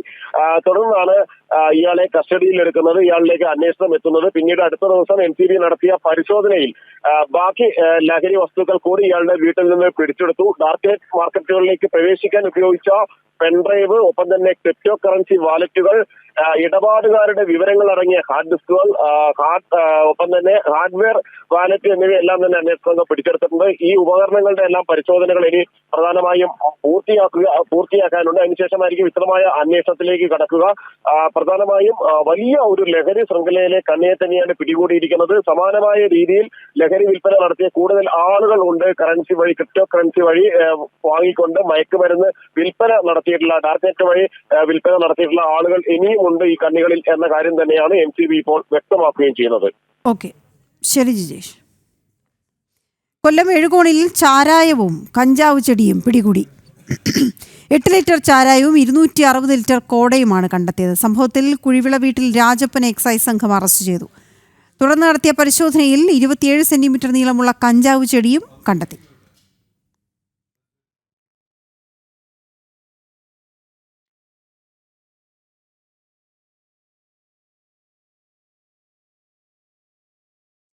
കേന്ദ്ര സർക്കാരിന്റെ ശുചീകരണ ബോധവൽക്കരണ പ്രവർത്തനമായ സ്വച്ഛതാ പഖ്വാഡയുടെ ഭാഗമായി ഇന്ത്യൻ ഓയിൽ കോർപ്പറേഷൻ സംഘടിപ്പിച്ച പരിപാടി കേന്ദ്രമന്ത്രി സുരേഷ് ഗോപി ഉദ്ഘാടനം ചെയ്തു. കോട്ടയം MD സെമിനാരി ഹയർ സെക്കൻഡറി സ്കൂളിൽ നടന്ന പരിപാടിയിൽ സുരേഷ് ഗോപി വൃക്ഷത്തൈകൾ വിതരണം ചെയ്തു. ശുചിത്വ ബോധവൽക്കരണ ക്ലാസും സംഘടിപ്പിച്ചു. ദേശീയ സ്വച്ഛതാ മിഷൻ രാജ്യവ്യാപകമായി നടത്തപ്പെടുന്ന സ്വച്ഛതാ പഖ്വാഡ പദ്ധതിയുടെ ഈ വർഷത്തെ ക്യാമ്പയിൻ ജൂലൈ 1-ാം തീയതി മുതൽ 15-ാം തീയതി വരെയാണ് നടക്കുക.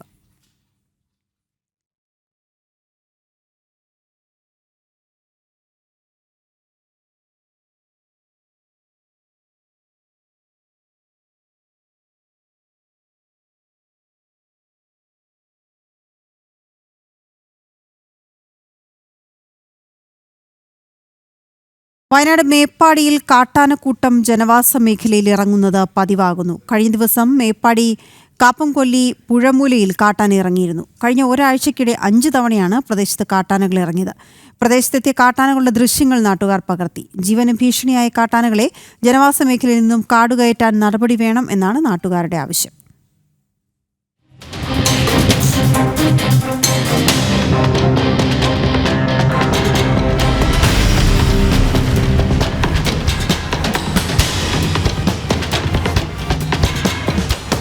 മാസങ്ങൾക്ക് മുൻപാണ് മേപ്പാടിയിൽ ഒരാളെ കാട്ടാന കൊലപ്പെടുത്തിയത്.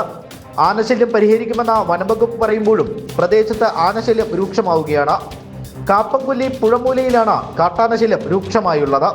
ഒരാഴ്ചക്കിടെ 6 തവണയാണ് പ്രദേശത്ത് കാട്ടാനക്കൂട്ടം എത്തിയത്. ഏറ്റവും ഒടുവിൽ കഴിഞ്ഞ ദിവസം രാവിലെ 2 കാട്ടാനകൾ പ്രദേശത്തെത്തിയിരുന്നു. പ്രദേശത്തെത്തുന്ന കാട്ടാനക്കൂട്ടം വലിയ നാശനഷ്ടമാണ് വരുത്തുന്നത്. ചെമ്പ്രമലയുടെ താഴ്വാര പ്രദേശമായ ഇവിടെ പ്രതിരോധ സംവിധാനങ്ങൾ ഒന്നും തന്നെ ഒരുക്കിയിട്ടില്ല. നിരവധി കുടുംബങ്ങൾ താമസിക്കുന്ന പ്രദേശമാണിത്. പകൽ സമയം പ്രദേശത്തെ കാട്ടിൽ നിലയുറപ്പിക്കുന്ന കാട്ടാനകൾ നേരം ഇരുട്ടുന്നതോടെ ജനവാസ മേഖലയിൽ ഇറങ്ങും. കാട്ടാന ശല്യത്തിന് അടിയന്തര പരിഹാരം കാണണമെന്നും ശാസ്ത്രീയമായ ഫെൻസിംഗ് രീതികൾ അവലംബിക്കണമെന്നുമാണ് പ്രദേശവാസികൾ ആവശ്യപ്പെടുന്നത്. ജനം, വയനാട്. പാലക്കാട്ടും കാട്ടാന ആക്രമണം ഉണ്ടായിരിക്കുന്നു. അട്ടപ്പാടിയിൽ വയോധികനെ കാട്ടാന ആക്രമിച്ചു. ഷോളയൂർ കത്താളക്കണ്ടി സ്വദേശി പൊന്നുസ്വാമി ആണ് ആന ആക്രമിച്ചത്. ഇന്നലെ രാത്രി 9:30യോടെയായിരുന്നു ഈ സംഭവം ഉണ്ടായത്. പരിക്കേറ്റ പൊന്നുസ്വാമിയെ കോട്ടത്തറ ആശുപത്രിയിൽ പ്രവേശിപ്പിച്ചു. ആരോഗ്യ ഇൻഷുറൻസ് പദ്ധതിയായ മെഡിസെപ്പിന്റെ ഗുണഭോക്താക്കൾക്ക് സംസ്ഥാന ഉപഭോക്തൃ തർക്ക പരിഹാര കമ്മീഷനെ നേരിട്ട് സമീപിക്കാം. ഇൻഷുറൻസ് കമ്പനിയുടെ ആഭ്യന്തര പരാതി പരിഹാര സംവിധാനം ഉപയോഗിക്കാതെ ഗുണഭോക്താക്കൾക്ക് നേരിട്ട് സമീപിക്കാം.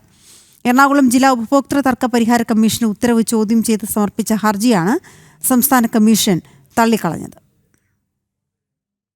സർക്കാർ ജീവനക്കാർക്കും പെൻഷൻകാർക്കും ആരംഭിച്ചിട്ടുള്ള ഹെൽത്ത് ഇൻഷുറൻസ് പദ്ധതിയായ മെഡിസെപ്പുമായി ബന്ധപ്പെട്ട പരാതികൾ സർക്കാരും ഇൻഷുറൻസ് കമ്പനിയുമായുള്ള കരാറിന്റെ അടിസ്ഥാനത്തിൽ പ്രവർത്തിക്കുന്ന ത്രിതല പരിഹാര സംവിധാനത്തിൽ പരിഹാരമായില്ലെങ്കിൽ മാത്രമേ കോടതിയെ സമീപിക്കാൻ സാധിക്കൂ എന്ന നിബന്ധന ഉപഭോക്തൃ അവകാശങ്ങളുടെ ലംഘനമാണെന്ന് എറണാകുളം ജില്ലാ കമ്മീഷൻ നേരത്തെ ഉത്തരവ് നൽകിയിരുന്നു. ഇതിനെതിരെയാണ് ഓറിയന്റൽ ഇൻഷുറൻസ് കമ്പനി അപ്പീൽ സമർപ്പിച്ചത്. മെഡിസെപ്പ് പ്രകാരം ഇൻഷുറൻസ് ക്ലെയിം ലഭിച്ചില്ലെന്ന എറണാകുളം കറുകപ്പള്ളി സ്വദേശിയും റിട്ടയർഡ് ഹെഡ്മാസ്റ്ററുമായ CD ജോയിയുടെ ഇൻഷുറൻസ് ക്ലെയിം നിരസിച്ചതുമായി ബന്ധപ്പെട്ട് ജില്ലാ കമ്മീഷൻ നൽകിയ പരാതിയിൽ സർക്കാരിന്റെ ആഭ്യന്തര പരാതി പരിഹാര സംവിധാനത്തിൽ പോകാതെ തന്നെ നേരിട്ട് ഉപഭോക്തൃ കോടതിയെ സമീപിക്കാനാവില്ല എന്ന് ഇൻഷുറൻസ് കമ്പനി വാദം ഉയർത്തി. ഈ വാദം നിരാകരിച്ച എറണാകുളം ഉപഭോക്തൃ കോടതിയുടെ ഉത്തരവ് ശരിവെച്ചുകൊണ്ടാണ് സംസ്ഥാന commission president justice B Sudheendra Kumar, judicial അംഗം D അജിത് കുമാർ എന്നിവരുടെ ബെഞ്ച് ഉത്തരവ് നൽകിയത്. ജനം, കൊച്ചി. ഇതര സംസ്ഥാന തൊഴിലാളികൾക്കായി ഹിന്ദിയിൽ ഞായറാഴ്ച കുർബാനയ്ക്ക് സൗകര്യമൊരുക്കി വിജയപുരം രൂപത. ഇടുക്കി മൂന്നാർ മൗണ്ട് കാർമൽ ബസിലിക്കയിലാണ് എല്ലാ ഞായറാഴ്ചയും ഹിന്ദിയിൽ കുർബാന അർപ്പിക്കുക. ഇടുക്കിയിൽ ആദ്യമായിട്ടാണ് ക്രിസ്ത്യൻ ദേവാലയത്തിൽ ഇതര സംസ്ഥാന തൊഴിലാളികൾക്കായി ഹിന്ദിയിൽ കുർബാന നടത്തുന്നത്.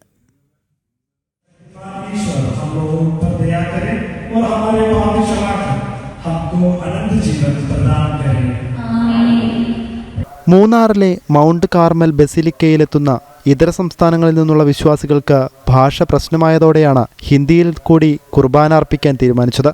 പെരുമ്പാവൂർ ഇടവകയിലാണ് ആദ്യമായി ഇതര സംസ്ഥാനത്തു നിന്നെത്തുന്ന വിശ്വാസികൾക്കായി ഹിന്ദിയിൽ ഞായറാഴ്ച കുർബാന ഒരുക്കിയത്. പള്ളിയിലേക്ക് എത്തുന്ന വിശ്വാസികളുടെ എണ്ണത്തിൽ വലിയ വർധനവുണ്ടായതോടെയാണ് ഹിന്ദിയിൽ കുർബാന അർപ്പിക്കാമെന്ന തീരുമാനത്തിലേക്ക് വിജയപുരം രൂപത എത്തിയത്. ഇതിനായി ഹിന്ദി അറിയാവുന്ന പുരോഹിതന് രൂപത പ്രത്യേക ചുമതലയും നൽകി. മൂന്നാർ കേന്ദ്രീകരിച്ച് നമ്മൾ ഈ ബലി ഞായറാഴ്ച ദിവസം അവർക്ക് ബലി അർപ്പിക്കുവാനും പിന്നെ ഒരു വൈദികൻ അവരുടെ കാര്യങ്ങൾക്കൊക്കെ ആധ്യാത്മിക കാര്യങ്ങൾക്ക് സഹായിക്കാനും അദ്ദേഹത്തെ ചുമതലപ്പെടുത്തിയിട്ടുണ്ട്. വർഷങ്ങളായിട്ട് നമ്മുടെ പെരുമ്പാവൂർ ഇടവകയുടെ നേതൃത്വത്തിൽ ധാരാളം പ്രവാസികൾ എല്ലാ ഞായറാഴ്ചയും അവർക്ക് കുർബാനയുണ്ട്. 100 കണക്കിന് കുടുംബങ്ങൾ ഉണ്ടായിരുന്നു. പക്ഷെ ഇപ്പോഴവർ കുറേ പേരൊക്കെ തിരിച്ചുപോയി. പക്ഷെ ഇപ്പോഴും ഞായറാഴ്ച നമ്മുടെ പെരുമ്പാവൂർ ഇടവകയുടെ കീഴിൽ ഈ പ്രവാസികൾക്ക് വേണ്ടിയുള്ള ബലിയർപ്പണം നടക്കുന്നുണ്ട്. അവരുടെ ഭാഷ അറിയാവുന്ന വൈദികർ ബലിയർപ്പിക്കുവാനായിട്ട് നമ്മളെ സഹായിക്കുകയും ചെയ്യുന്നുണ്ട്. അപ്പോൾ ഇതുകൊണ്ടാണ് നമ്മൾ ഇന്ന് ഈ സമൂഹത്തിന് വേണ്ടി ബലിയർപ്പണം തുടങ്ങിയത്. ഭാഷ മനസ്സിലാകാതിരുന്നതിനാൽ ആത്മീയമായ ഉണർവ് ആരാധനയിലൂടെ ലഭിച്ചിരുന്നില്ലെന്നും തങ്ങളുടെ ഭാഷയിൽ പള്ളിയിലെത്തി ആരാധന നടത്താൻ കഴിയുന്നതിലെ ആത്മസംതൃപ്തി ഇതര സംസ്ഥാന വിശ്വാസികളും പ്രകടമാക്കി. सबको तो हम लोग यहाँ पे जो फादर लोग है, ब्रदर सिस्टर लोग है, उन लोगों ने हम लोग को फोन करके बोला कि यहाँ पे हम लोग आप लोग के हिंदी के लिए एक मिसा रखा है. बोला तो ठीक है हम लोग आ रहे हैं. तो हम लोग का डिवीज़न तो अलग अलग डिवीज़न के हैं. तो हम लोग यहाँ पे चार्ज के लिए आज आए हैं. पहले भी आया था. उसके बाद आज जो पहले का मिसा तो हम लोग नहीं समझते हैं, तमिल में होता है, तो आज हिंदी में हो रहा है. तो हम लोग मिसा के लिए खुश है सब। जय यीशु। എല്ലാ ഞായറാഴ്ചയും ഉച്ചകഴിഞ്ഞ് 2:30 ഇതര സംസ്ഥാനക്കാർക്കുള്ള കുർബാന ക്രമീകരിച്ചിരിക്കുന്നത്. ജനം, ഇടുക്കി. ഇനി ജനം ടി വി കുടുംബത്തിലെ വിശേഷങ്ങൾ കൂടി പറയാം. അതിനുള്ള സമയം കൂടിയാണ്. ജനം ടി വി തിരുവനന്തപുരം ബ്യൂറോയിലെ റിപ്പോർട്ടർ അഖിൽ പാലോട്ട് മഠത്തിൻ്റെയും ശ്രീരാഗിയുടെയും മകൻ ശ്രീകേശവിൻ്റെ 1ാം പിറന്നാളാണ് ഇന്ന്. ആ വാവയ്ക്ക് നമുക്ക് ഹാപ്പി ബർത്ത്ഡേ ആശംസിക്കാം.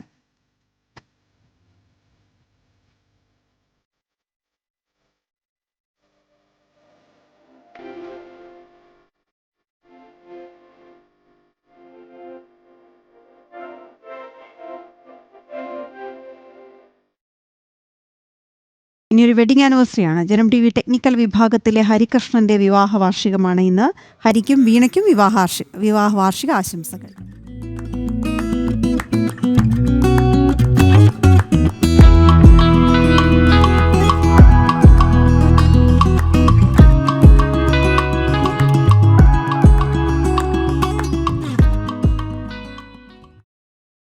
ഇതോടെ പുത്തൻപുലരിയുടെ സമയം അവസാനിക്കുകയാണ്. ഇനി ചെറിയ ഇടവേളയാണ്. ഇടവേളയ്ക്ക് ശേഷം ലൈവ് റിപ്പോർട്ട്സ് കാണാം. നമസ്തേ.